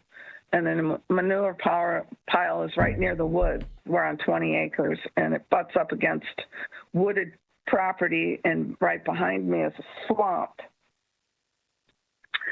And probably 4 years ago was the first time, about the same time of year as right now. And I'm down there dumping the manure into the pile, and I hear this. It sounds like 100 coyotes just yipping and yapping, and something sounds like it's being ripped limb from limb. Sounds like a dog or something is being ripped apart. And I'm thinking, man, my first thing is I want to go run and save the poor animal, whatever it is. I love animals, and it's like, oh, I can't listen to this. But I realized that in front of me is this snow that's got all this refreeze and whatnot. So it's got a crust on it, but you're going to fall through about up to your knees. You're never going to get anywhere. So the voice in my head said, scream. And so I did. I screamed as loud as I possibly could, and everything went dead silent. Nothing. No noise out of any of it. I thought, well, that's kind of weird. Normally you'd maybe hear them, yipping away or something, moving away from you. There was just nothing. It was just dead silence. It happened again a year later. this time I think I whistled at him, probably yelled and whistled at him. Same thing. You know, it's snow. You can't run across it. You're going to kill yourself. And then my husband last weekend, the weekend before last, he was up. Now he always looks at me like I'm nuts. I try to tell him what's going on around here, and he looks at me like, yeah, right, you know. He comes in. He's gone out. He goes out onto the deck to have a pipe, a tobacco pipe. He smokes a pipe. And he comes back in, and he gives me this look. He says, oh, my God. He says, something's going on out there. The coyotes, they don't sound right or whatever. And I said, well, what is it? And so he starts describing what I had always described to him. And he goes and grabs his gun. He's got this little .22. And I said, don't shoot anything. Whatever you do, you can shoot a Dogman or something. You're going to, you know, that ain't going to work. Don't do that. He was really freaked out. He did go out there. I did not hear him take any shots at anything. He said he shot into the air or up into the trees just to get him to go. But when he came back in, he was saying they were all over the place. You know, just spread out across the back 20 here, and you know he was freaked. And he said, but there was something with him that didn't sound right. And I said, yeah, I've tried to tell you this before. You know, he was flipped out. So, you know, maybe now he's learning not to think that I'm nuts. I'm not crazy. So I got all kinds of stories. Anything else you'd like to? Oh, I had one thing happen to me here, and that's happened to me a couple of times, and I don't know what that is. I don't know if it's a Dogman. I don't know if it's a demon. I don't know what it is. But I've been woken up in the middle of the night, and you feel like it knows right where you are. And you know right where it is. And I can feel it outside of my house. And I can feel where it is. It's out there by my bird bath. It's kind of off behind me the way I lay in the bed. And it has such a horrible feeling, dread, death, you know, like something's after you. And it is so scary that the little creatures seem to run out in front of it. It scares them so much that they're running for their lives. Mm-hmm. And I could hear, and I don't know if this is spiritual. I don't know how you'd get this many mice or whatever together, but like they're running underneath your floorboards. You can hear them running across the bottom of your house, all the way to the other side of your house. And then this thing takes and makes a scratching sound down either side of your house, all the way down to the end of it. Like, I'm here. And that has happened to me twice. Now, that, I don't know what it is, but I did send Josh 2 pictures of when I go out, I come up, I feed the critters too. I feed the squirrels and I feed the birds, and everybody gets fed around here. And when I come up alongside the house where that bird bath is to feed the squirrels and stuff, I look down, and there is an upside down pyramid. And the pictures are weird. I'm going to put them in the PRT group. Okay. I'm going to post those, or you can. Well, you don't actually do Facebook, but I'll post them for you. Yeah, sure. Go ahead. Yeah, there's a pyramid, upside down pyramid in ice, hollowed out. And I'm looking at that, and the feeling I'm getting is like it's a message. You know, somebody's trying to tell you something is trying to tell you something. And I went and grabbed my phone and took pictures of it, and I sent it to my husband. He showed it to the people at where he works, and nobody could figure out, you know, they'd never seen anything like it. I've never seen anything like it. The only thing I can think of is that it represents the material world. And I guess demons have power here in the material world. And Otherwise, it would be a pyramid pointing up or something, I suppose, if it was something good. I didn't get a good feeling about it. That's all I know. It did not have a good feeling to me. So there's that one.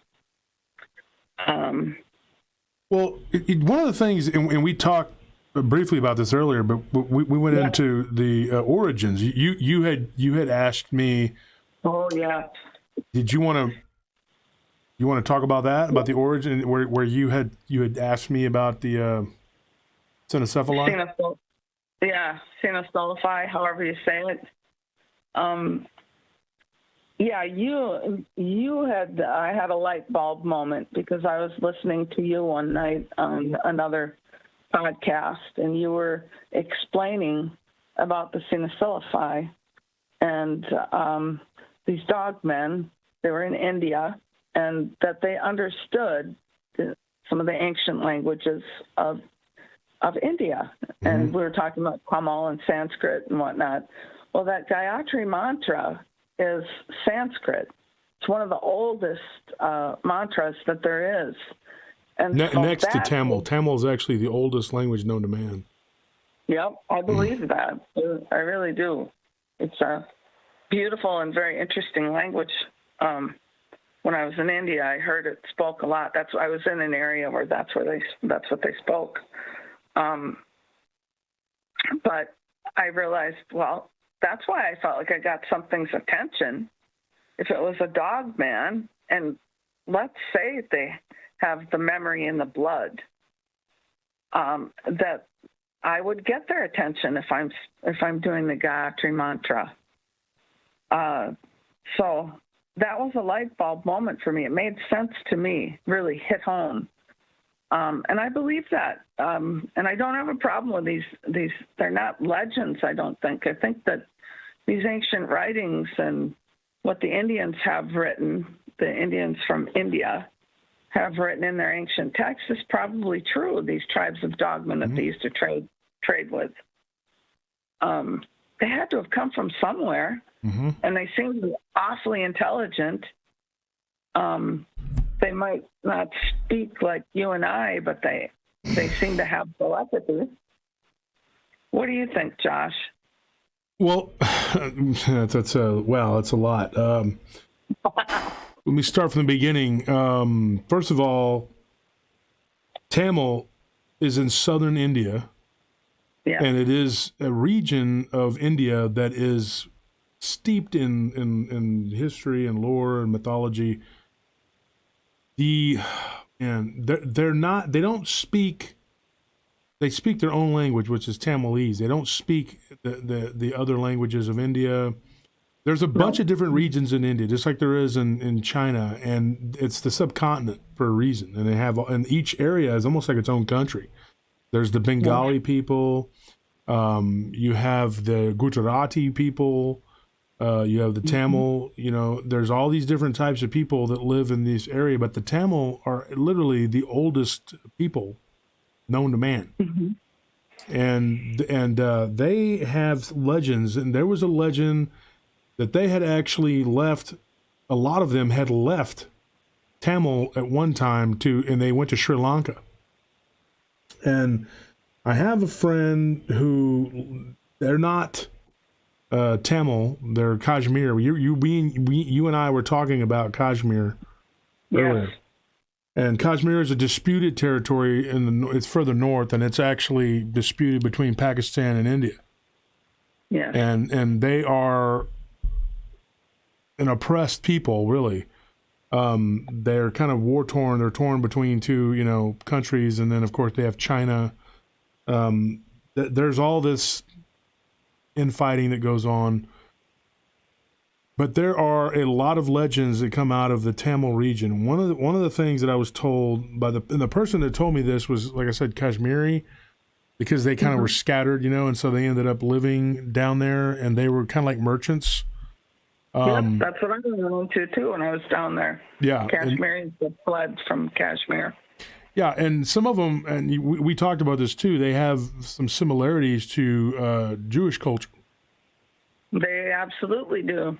Yeah. Their language, about 40% of their language is Hebrew.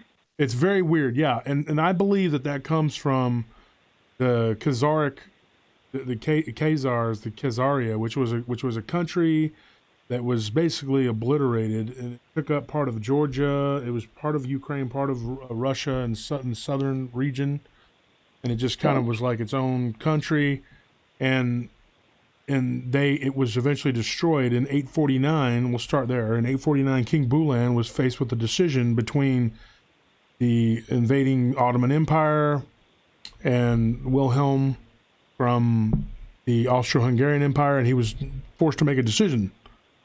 And they were predominantly pagan, but they were very open in the religious practices. They allowed anyone to practice their religion. Well, when the Jews were captives by Cyrus, King Cyrus freed them, let them go, or some say he kicked them out, or whatever happened. They were forced to leave Persia, and a lot of them ended up going to different places. They went to Khazaria, and then they ended up going to Kashmir and all these different places. And there is some belief that they became a part of those people, became gypsy. And of course, the Gujarati is where most of the gypsy originate. But there is this weird sort of rift between the gypsies and Jewish culture. They have this sort of weird rift, but they all kind of came from the same area. And so when they were freed, a lot of them settled in India, and then they, of course, traveled to the West, and they became gypsy. And they started to call themselves Roma, which is really because there were so many of them in Romania. I believe that's where they got the name from. Plus, it sounds like romantic, whatever.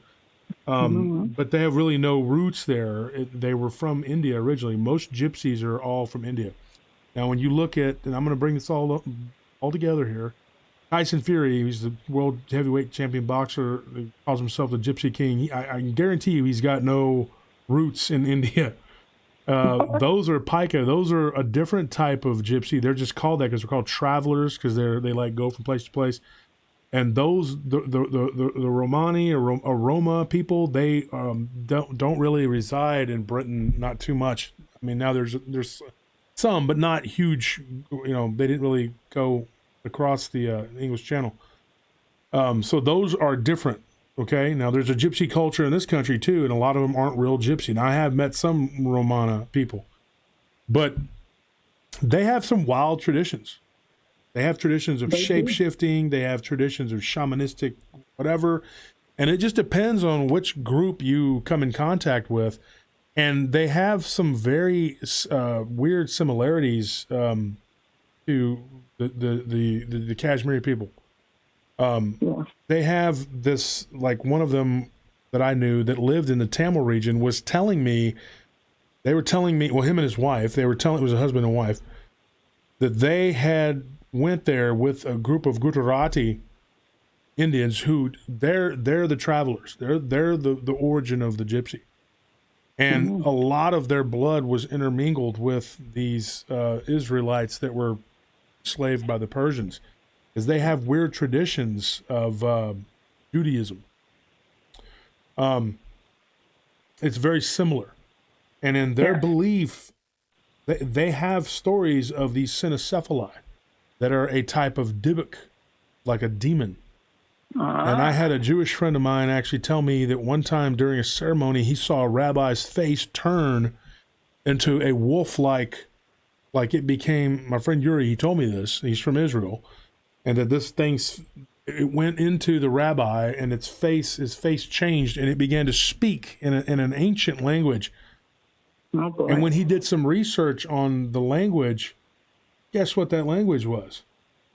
Indian? Yeah. Yeah. It was Tamil. And he was like, dude, there's nothing like it. It was so weird. And he goes, and when I did some research, he goes, I recorded it. And he was a witness to this. He said, I recorded it. He had a tape recorder. He didn't have a phone or anything, a camera, but he had a tape recorder, and he recorded the language that it was speaking. And it was a Tamil language. Now, this couple that I was telling you about, they told me that there were several attacks. This went back into I think 2016. It was like the second year that I was working on that other show. And it was too esoteric, of course, to be put on that show. But they said that there was a shaman. They believe it was shamanistic, and that he had a family, and they could change, they could shapeshift, and they turned into wolves or wolf-like people.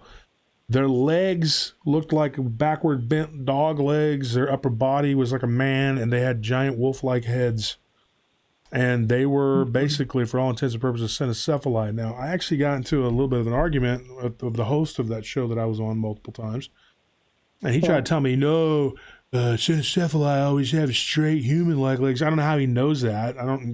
Doesn't know anything, really. How would any of us know? They go back so far. Yeah, I mean, how could you possibly know that? I mean, we got stories of them from Marco Polo. I mean, you know, but they were dog-headed people, and now in the Tamil region, it's you know, you're not going to get this in the mainstream media here, because in India they don't even want to report, you know, any of this. Nobody, they don't want people thinking that, you know, don't come to India because, you know, you might get attacked by a werewolf. And especially with the Tamil being so militant against the rest of India, because they are a genetic anomaly in that region. And now we can talk about that too. There are all these weird genetic anomalies that belong to different regions. But, and I'll get to that in a second because I have a theory about that too. But this group of whatever they were attacking people. 6 people went missing, and 2 people were hurt very badly, and they reported being attacked by man-wolf looking creatures. And so put 2 and 2 together, and on this stretch of road, this lonely stretch of road, could that be? Were they being attacked? Now, we've gone through a rash of attacks here in the States, and it's always like, oh, they're dogs, they're dogs, they're dogs. And people argue and fight about it all the time. They were arguing in the group the other day about it. 2 people that I'm friends with, they were erupted in a big group. Oh, you're trying to cover it up. Oh, you're one of them. Oh, I don't believe that. It's not the way you think it is, blah, blah, blah, blah, blah. We could debate it all day long. But in other countries, this stuff goes on pretty regularly. And in a region like that, which is kind of isolated, kind of self-isolated, let's put it that way. You know, like the Tamil region, they actually, they have a tradition of these creatures. And it doesn't shock me that a friend of mine in Israel who witnessed a rabbi exorcism with a dybbuk. You know, that's where the dybbuk box comes from, a box that's demons put into a dybbuk, you know. And he saw this rabbi literally throw up this black smoke and have this weird-looking face. I want to get him to come on the show. I'm talking to him. Maybe I can get him to come on the show and talk about it. He's very superstitious, doesn't really like talking about it, gives him nightmares. Because once you see something like that, you can't unsee it. No, you can't. That would be interesting. Yeah, and so when you look at where these traditions come from, now you look at the Wolfman, the story of the Wolfman. It was the gypsy curse. Yes. You know, because in Hollywood, you know, they did a little bit of research and they said, oh, the gypsies have a tradition of this. Let's just say it was a gypsy curse because gypsies very much believe in werewolves and shapeshifters. I know, because I was working at a complex right around the time the pandemic started. We were doing a job, and there were some Roma that lived there, and a large group of them. And they took up about 7-8 apartments in that complex. And me and them had many conversations about the Dogman, and they believe 100% in these werewolves and in the curses, that it can be spoken into existence as a spirit, but that spirit will try to find a home. And the home, the home is the human body. This dybbuk, or whatever it will actually, that's where it will find itself, is in a human. And so then the human takes on this curse and becomes a werewolf. They believe this, and I'm not going to sit here and argue about it and debate with people. People could say, I don't believe in werewolves. You believe whatever the heck you want to believe. But they exist. I'm telling you, this is real life, folks, real talk. All right? There's something going on out there. I mean, you don't see things like I've seen and not know, that there is something going on, and these things are metaphysical. They're not just physical, which makes sense with what the gypsies are saying. Mm-hmm. And they even tried to give me this little amulet thing, which has the eye. And I told him I'm good. I don't want that. I have a Kurdish friend who's always trying to give me trinkets and jewelry. He's a really nice guy. I buy from him all the time, different buy crystals.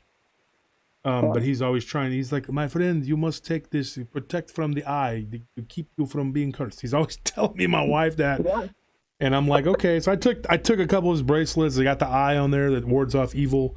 But also I know that the Kurds, some of their beliefs, like it gets kind of weird. Like the Yazidi, I could go into a whole bunch of stuff here. The Yazidi believe in the peacock god, and that eye is one of the feathers on the peacock, and the peacock god is. It gets kind of weird, gets kind of convoluted. The peacock is big in India too. That eye and the hamsa hand, the hand of God, and the eye within the hand for protection. Mm-hmm. That there was something that people felt they needed to be protected from, whether it was demonic or these demonic werewolves or whatever. They felt like they needed help to be protected from them. Yeah, and they are, there are rules and regulations to this phenomena. I really believe that. And I believe that you can draw them to you too, and it's not a fun thing if you were on their radar. I think I was on their radar by mistake, maybe when I was 15, when I saw what I saw. But I don't, I didn't have anything to ward it off. Or, I didn't have any silver on me or anything like that. I mean, but I honestly believe that there is a magic to this, and I believe magic just being another name for science, black magic, black science, whatever. And I believe that it was lost to us from a bygone era. But I believe that if you I agree with you 100%. Yeah, I mean, and I think that if we study these other cultures, I have a friend of mine I played ball with for years, and he's a funny guy. He's not, he'll admit it. He's like, I'm dumb as a brick. I don't care. He's very grounded in the physical, and he talks like this, and he says, Wolf, why you always talking about these weird other cultures and all this stuff? What does it matter about these other people? I don't give a crap. They don't live around me, blah, blah, blah. And I said, if you understood other people's cultures, you understood other people's religions, you understood the past, then you would understand the present. You would understand where we are, and then you'd understand. Because you can literally predict the future. I don't mean with a crystal ball. You can look at the timeline. Yeah. Yes, you're right. And you're right. And I get a little frustrated when I hear that. I hear people a lot saying, I don't care. I don't care. It doesn't mean anything to me. And it's like, because they don't understand. It's your history. It's all of our history. My story does not belong to me. My stories really do not belong to me. They belong to everyone. And why I want to tell some of my stories, what I can, because I want to help people, because I know I'm not the only one. Yeah, you're not. You're not the only one. If I can help somebody, then more power to it. But if we don't understand our history, we're doomed to continue to repeat it. And that's exactly what we're doing now. The mess we're in now is because we have forgotten our past. That's right. That's right. We are a people with amnesia. And if you understood, like, the importance of what I was saying earlier about why these people, they were scattered, the whole point of talking about the Khazars was that there was a country, and those people, they were the people from Persia were accepted into that country, which became a Jewish, basically a country, because King Bulan said, I'm trapped between two competing, between the Christians in the West and the Muslims in the East, and they're going to destroy me. And he couldn't go, oh no, guys, it's all good. I'm a pagan. We're phallic worshipers. We're fire eaters, whatever. Oh, okay. And then Muslims and Christians are going to want to destroy you. But if you say, hey, we're actually Jewish, you have a chance because you're people of the book, your Abrahamic faith, and you have a monotheistic belief, you might have a chance in escaping destruction. And so he welcomed the clerics to come and proselytize, and the priests to come and proselytize and work with what became literally overnight a rabbinic state. that ultimately was destroyed by the Cossacks, who basically were undefeated in battle. They even sacked Istanbul at one point. I mean, they are, when you read about the Cossacks, folks, you will know true power, true strength. These people were barbarians. They are another genetic anomaly. They ended up in a region, in that Caucasus region, where they're not even genetically the same as the Slovaks around them. They are more like Norwegian and Swedish, and everybody's like, why are they there? Because they were Vikings and ended up there and killed everyone around them and just said, I like it here. I think I'm going to take it. And they settled there. Same thing with the Normans. The Normans, they settled in that region of France. They became the Huguenots, and then of course the Normans invaded England, and they won. William the Conqueror. That region, they were Vikings that just settled there. Same thing with the Hungarians. Their closest blood relatives are Finnish. And you're going like, here's Finland and here's Hungary. How does that happen? The Vikings. I mean, I'm telling you, it all goes back to them. I mean, like their bloodline is as rich in England and Ireland as it is in Denmark. It's all over the world. You know, it's literally all over the world. When my dad did his genealogy, he found out that 90% of his blood was just far northern European, which is just Viking. And my dad's family, really, they're just Cossack and Scottish, but they're 90%. Oh, that's where they're from. And when you look at that, their bloodline, that's where they came from. The Hungarians, their language doesn't make any sense compared to their neighbors. They don't have any kind of, they don't have any real connection to that. It's to that land like the others do. Like they all kind of similar. And then you got this weird country that they don't really jibe with the rest. It's very odd. It's very weird. And why does that happen though? And then you look at the Native American legends, especially in the East here in America, and why are they so similar to the Vikings? Because the Vikings ended up there. They did. Well, Lisa Erickson was supposed to have come over here. Yep. And if you come to where I am, not that far, 70 miles or something, from where the Kensington stone was found. And in Pillsbury State Forest, if you look close enough when you're walking around, there are great big mooring stones. Yeah. And you look at that and you go, what the hell? But there's water. You can see swamp and water around you. But it appears that Vikings made it this far. Oh, they did. That's Minnesota Vikings. There's a football team named after them for a reason. Wisconsin, Michigan, and Minnesota are all Viking land. They were all over the place. Somebody just said, was Vlad the Impaler from Hungary? No, he wasn't. He was actually from Wallachia. It's a country that no longer exists. It's a region now. It's Romanian. He's considered to be a hero in that country because he helped to stop the Ottomans. He defeated the Turks. Of course, he impaled them and did all kinds of other not so great things. Scared the hell out of everybody. So didn't want to fight. It kept people in line. That's one way to keep people in line. It was like, you don't want to do what you're told? Okay. You can sit up on the stick for a while, and maybe you change your mind. Oh, now you're dead. Well, if you go back in time and you go back far enough, we all have a common ancestor. Yes. But I don't think it's like what we've been told so many times. It's like, because you have pyramids all over the world. You have the mounds of Cahokia. You have the ziggurats in Mesoamerica. You have pyramids in China. You have pyramids all over the place. They've do what? Pyramids around here. I have sand pyramids around here. If you drive around here, around the lakes, you look out at the islands and stuff, you can tell it's very conical and pyramidal. This area, there's something to it. Yeah, and Anubis. Yes. Anubis he's literally the gatekeeper, the guardian of the dead. Your heart in ancient Egyptian tradition, your heart was weighed against a feather. And he was the gatekeeper, and he's got the dog head, the body, that backward bent legs of a dog. You sit there, and there's a tradition in the Mayan tradition. They had one. And they had a jaguar, Zyptotec. You look at what's the one from the Aztecs? They had one too. He was a dog-headed werewolf-looking creature, Zolotl. Oh, wow. You have all these different, and then there's all these weird connections.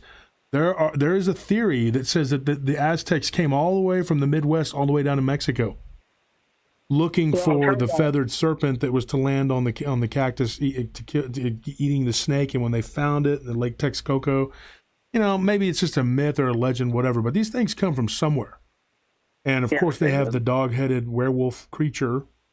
The Mayans did too, and they had a jaguar creature, and so did the Aztecs. They were all Mesoamerican. And of course, they had the ziggurats, the pyramids, and the Egyptians had the pyramids. They have Anubis. I mean, it goes on and on and on. There is something to this. I'm telling you right now, I believe when these Anunnaki, when they did what they did, I think that they used these dog-headed, these cynocephali. This is just my belief. I think that they used them as gatekeepers. They didn't want us humans going into their stargates and jumping around. Oh my God! And I think I got a portal here on my property. Well, you know what? And when we do our set together, we're going to get all into that. We're going to talk about all this other stuff that you told me about. We're going to get into all that. But for today, all related. Yeah, we're going to go back over. We'll take a deep dive in all this. Trust me, folks. Okay, Susan, I want to say one thing, just one thing for you to think about. Denmark is actually Danmark, and it's from the tribe of Dan. And through my studies, one thing you might want to think about, in Gaelic, in their ancient Gaelic, the Tuatha De Danann is the tribe of Dan. Yeah, it's on our money.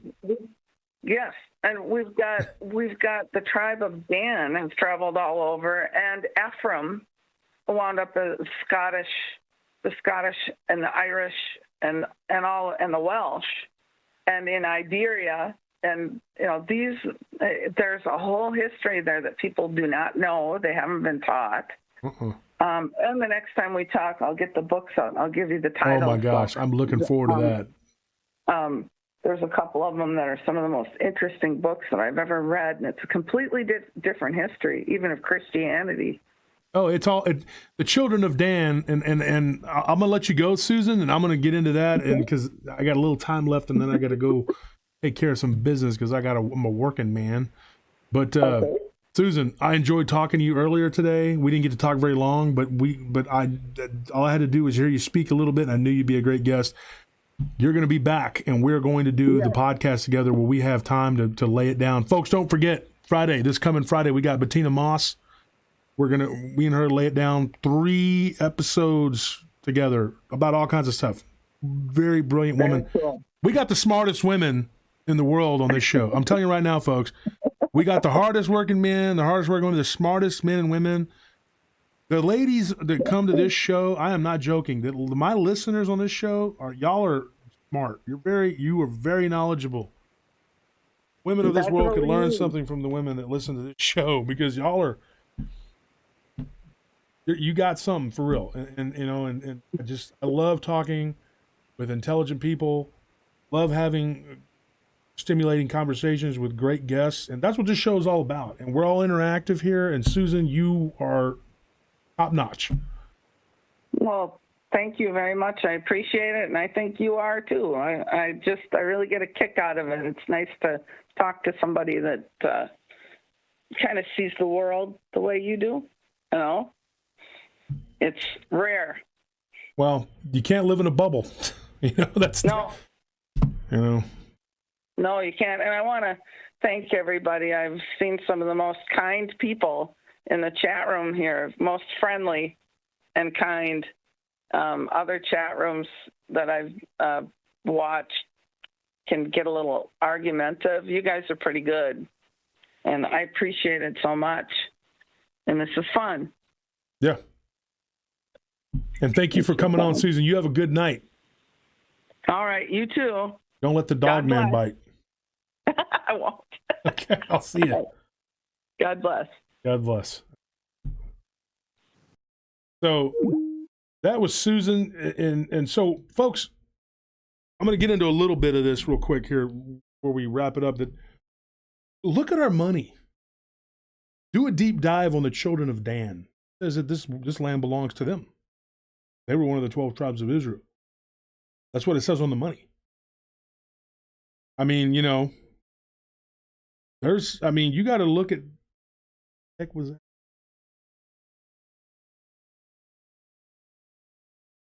Did you hear that? I'm sorry, folks. I heard some really weird stuff over there. Ooh. Ugh. Weird, creepy feeling. Come on.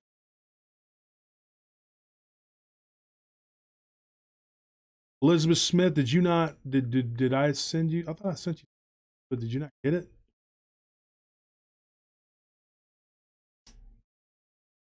Try to hit me up on Facebook again. Try to send it. Make sure that I can look and see. I thought I sent. Anybody who I was supposed to send something to, if you didn't get it, you're listening, let me know, because I can, you know.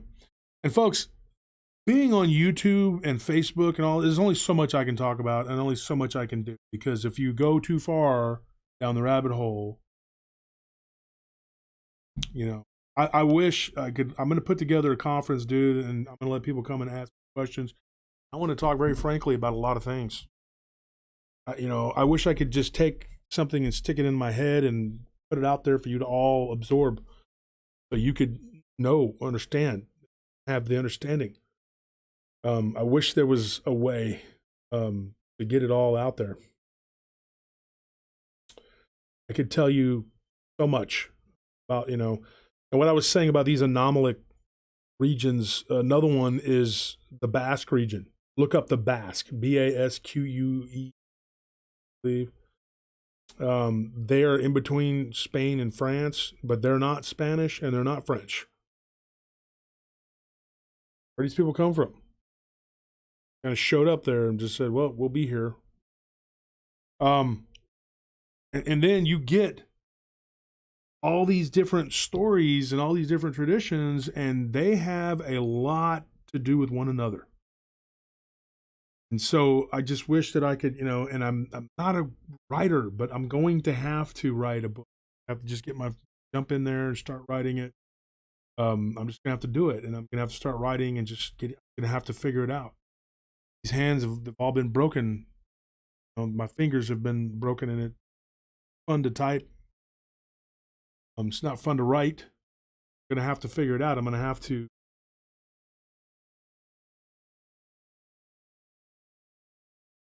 Holly M says, "What an amazing guest! Thank you for having me on the show. Learned quite a few of you tonight. Thank you so much, Holly. You're helpful." And CRSED, you ever consider setting up an alternate platform where you can unload freely with worry of YouTube? Yes, believe me, but I just don't have time right now, and I got to find the platform to be able to do it on. You know, I mean, there's a lot of things I'd like to be able to do and say. You know, to relay the message to you. You know.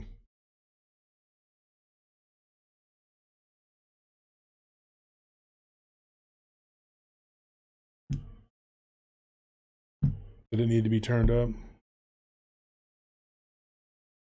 Charles Ward said he loved the Basque community. Yeah, the Basque are very unique and interesting people. I knew a couple of them. They were very interesting. Things are not always what they seem, folks. When the mainstream media tells you it's raining outside, leave the umbrella at home.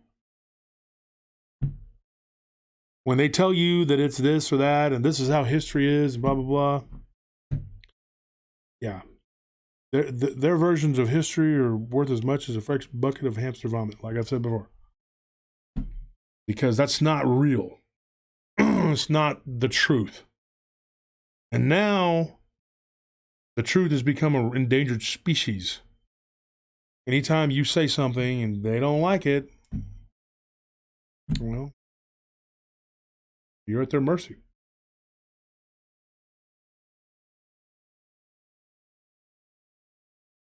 Maggie, yes, a conference would be interesting. And now that COVID is, well, they'll probably come up with super duper COVID that'll come out next week and make us all go back to being in fear and whatever. But for now, at least, maybe we can get something going before these ridiculous things take place. Because there's a lot of ridiculousness. Yeah, Lisa Smith says there are microphones you can put in your computer. That's what I'm going to have to do. I don't have time to sit there and put it together. Nick Redfern was going to help me at the beginning of the year, but now he's working a job. And I just didn't, that didn't have time. Then I got sick with Omicron. What will they come up with next? Now they're saying that the Omicron is bred with whatever the other one was, the Delta, and now it's Deltacron. And of course, we'll have super duper COVID that'll kill everyone. Because, you know, why not?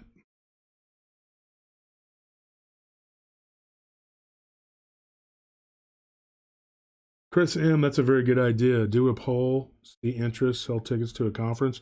How many of you would be willing to travel? That's the key and where we do it at. Because me and my, friends have been talking about where we're going to do this, whatever.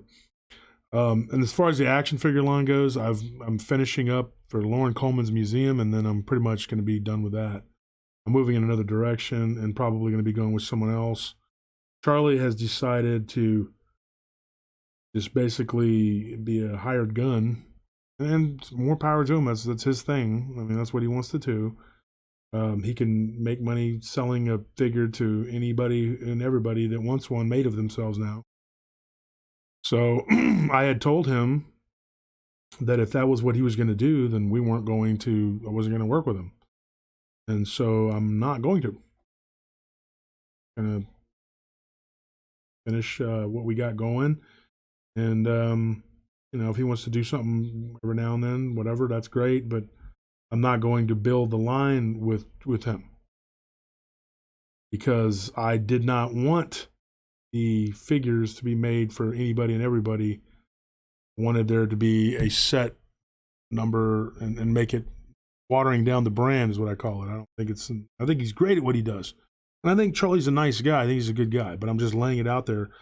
I don't agree with the way he went about making figures for everybody and anybody that would give him some money. I didn't think that was correct. I thought we should have stuck with certain individuals and certain cryptids and started a line from there. And so I pulled back, basically took my investors and told them just hold on, because I'm going to find another alternative to what we were doing.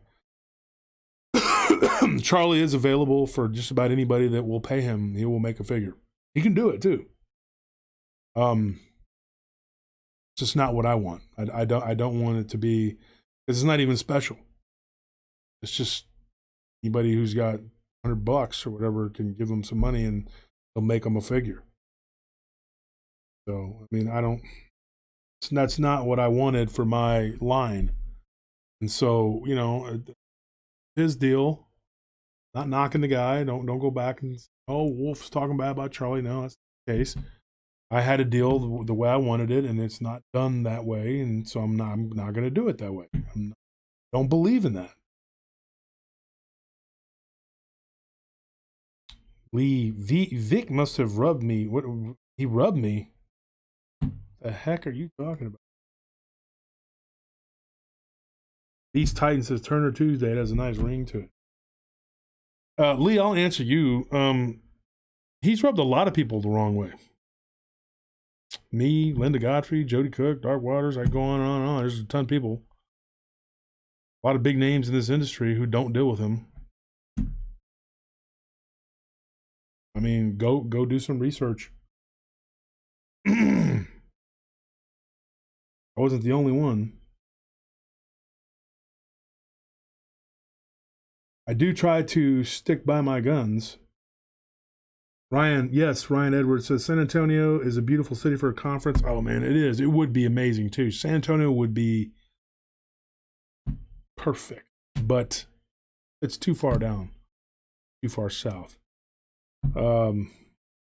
Fortunately, I think the second best choice would be Fort Worth, further north, more people could get to it, more accessible.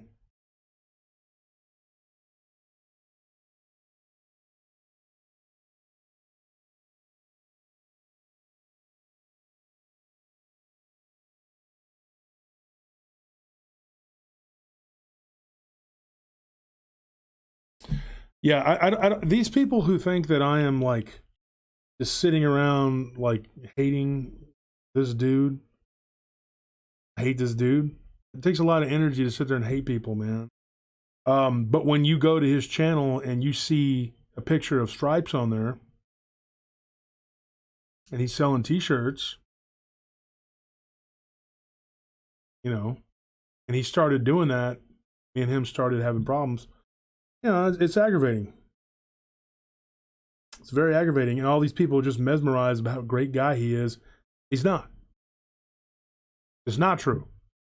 You know better than me. I mean, I was on there for 12 episodes. I mean, I worked with him since 2015. You're going to tell me that you know him better than I do? How many conversations do you think I had with that guy? How many times you said something that I didn't like or disagree with because it wasn't correct? He has a certain belief and he doesn't put it out there.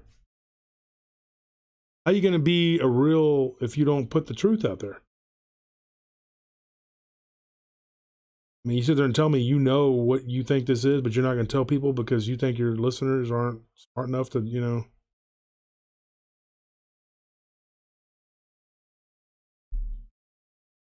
JC Dova, I'm talking about VC. If you don't know who that is, it's not worth even knowing. Just somebody I used to work with, deal with.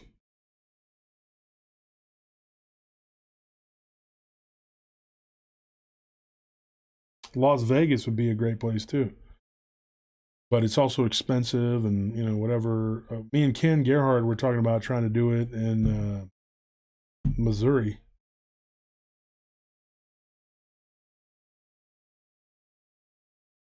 Okay, Adam says I'm always late. Just go back and listen to the replay, folks. This gets posted to YouTube, and you can go back and listen.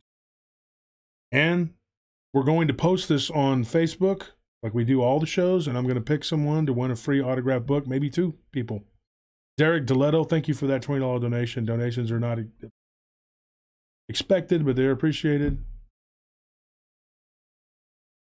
And so, anyway, we are going to post this onto Facebook on the Paranormal Round Table group. If you're not a member of the Paranormal Round Table group, go join. There's tons of posts about all kinds of cool stuff. People drop their stories on there all the time. And so if you are a Facebook group, just go join. It's free. Join, and we're all in it together. We all hang out in there, and you can enjoy a lot of really cool information and knowledge. And the link to this show will be put on there. And if you go there and you leave a comment, one of us nice folks here at PRT, we have a little team here, and one of us will pick a comment or 2, and you win a book, autograph book, or merchandise. And the autograph books come from all kinds of different authors. So, yeah, JC, yeah, exactly. That's the thing. People are going to believe this guy, a person who doesn't even show himself.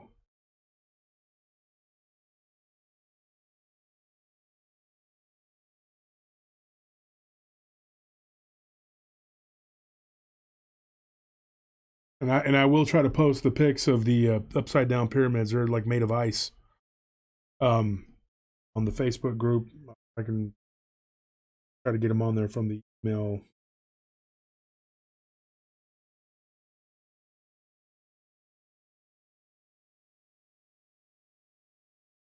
Lisa says yes, Missouri.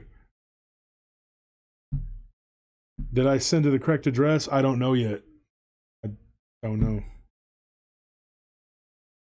Head up to the East Coast. Well, what about the people on the West Coast? West Coast, East Coast, Midwest. That's why we want to do it somewhere central. And I am planning a trip with Barton Nunley to go and visit Linda Godfrey. Folks, please keep Linda in your prayers. She's a very dear friend of mine. We are very close, and she is not doing well. So if you have anything from Linda Godfrey, you better hang on to it. Just, she needs prayer. Just please, please, prayer for her. Barton talked the other day, last week. We decided at some point I'm gonna have to drive up there. I have to go up there to Wisconsin. Trip.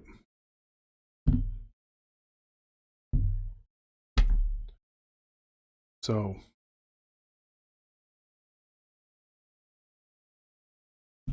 do this real quick.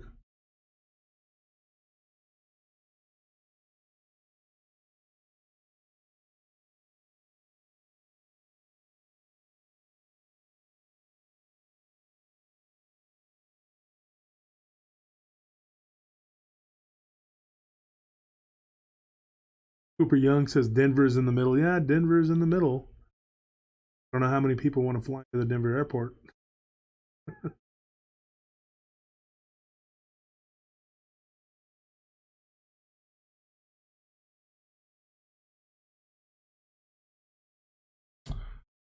Yeah, I mean, there's a. Let me tell y'all a quick story before I get out of here, and I'm probably going to repeat this at some point. But my wife had some friends come in from out of town. We went to a steakhouse. We went to dinner. One of her friends is an older gentleman, and he's very, very, very intelligent guy, very smart. Works in the aircraft industry. Very, very cool guy. Not going to get into who he is or anything like that. It's not important. I can't discuss that. But he was like, he believes in aliens, UFOs, and he goes, I don't know what to think about this Dogman thing. And he talked about my show. And one of the things he said that he was sort of that in-between waking and dream-like state. And this thing, he was looking out the window at the full moon. This thing crawled through the window, which is so weird because this is another story from the Hernandez Ranch I'm going to be telling in a few weeks. Very almost identical, not completely, but close. I mean, it's very weird. And it went through the window and it stood there at the foot of his bed. And he said he could see the abs on it, everything. Backward bent legs. He said it looked like a freaking werewolf. And this guy was like, never had anything really happen to him. And there was this werewolf at the foot of his bed.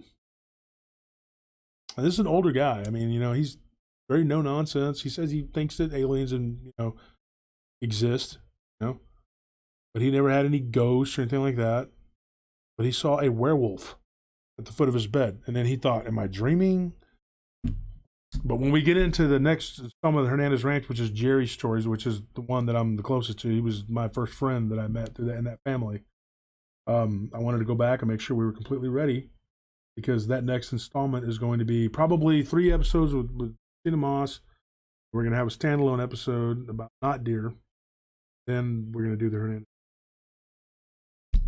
So it'll be a few weeks, but it's coming. And I've been, going over some notes or whatever, and I'm pretty much ready. I just got to get through these other whatever. And folks, if you want to tell your story, we can let me talk to you, and if you want to do a set together where we do the Friday podcast, that's great. But if you just want to come on and tell your story, like Corey Cantor did last week, like Shauna did last week, and every week we have somebody come on and tell their story. We just had Susan come on and tell her story. So, I give you 2 episodes a week. We're on like 56 live streams now. They average 2 to 4 hours, and we do an hour podcast every week, which is the original show, the Friday show, which will just keep going. And yeah, so join us on Tuesdays between 7:30 and 8. But I got to get out of here, folks, because I got to get to the grocery store before it closes because COVID's. It used to be 8. They've extended it now. You can actually get away with living life between 8 and 11. Aren't they nice? Thanks for letting us make it. Letting us make it. You like that? Look at that. Ain't that cool? Bigfoot. Guess what? I got a bunch of these that are Bigfoot and some that are werewolves. Right? And during the Bettina Moss episodes, we're going to give these away. So you go to Facebook when we drop the episode and we put it on Facebook, the group, Paranormal Round Table Facebook group. You go on there and you leave a comment. I win one of these. There's 1 troy ounce of silver. Bigfoot. Got the a Canadian coin that's a werewolf. So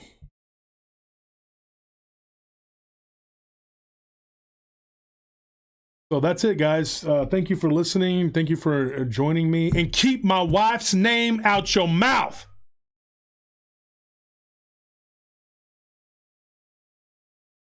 Or I will go up there and slap you. Not hard enough to knock you down if you weigh 140 pounds, but I will make it very dramatic. It was a joke. And he was laughing. And then she was like, eyes almost fell out of her head. And then he's like, uh-oh. Made one little joke and my wife got scared. She said, you better slap Chris or I'm having an affair. I'll see you guys.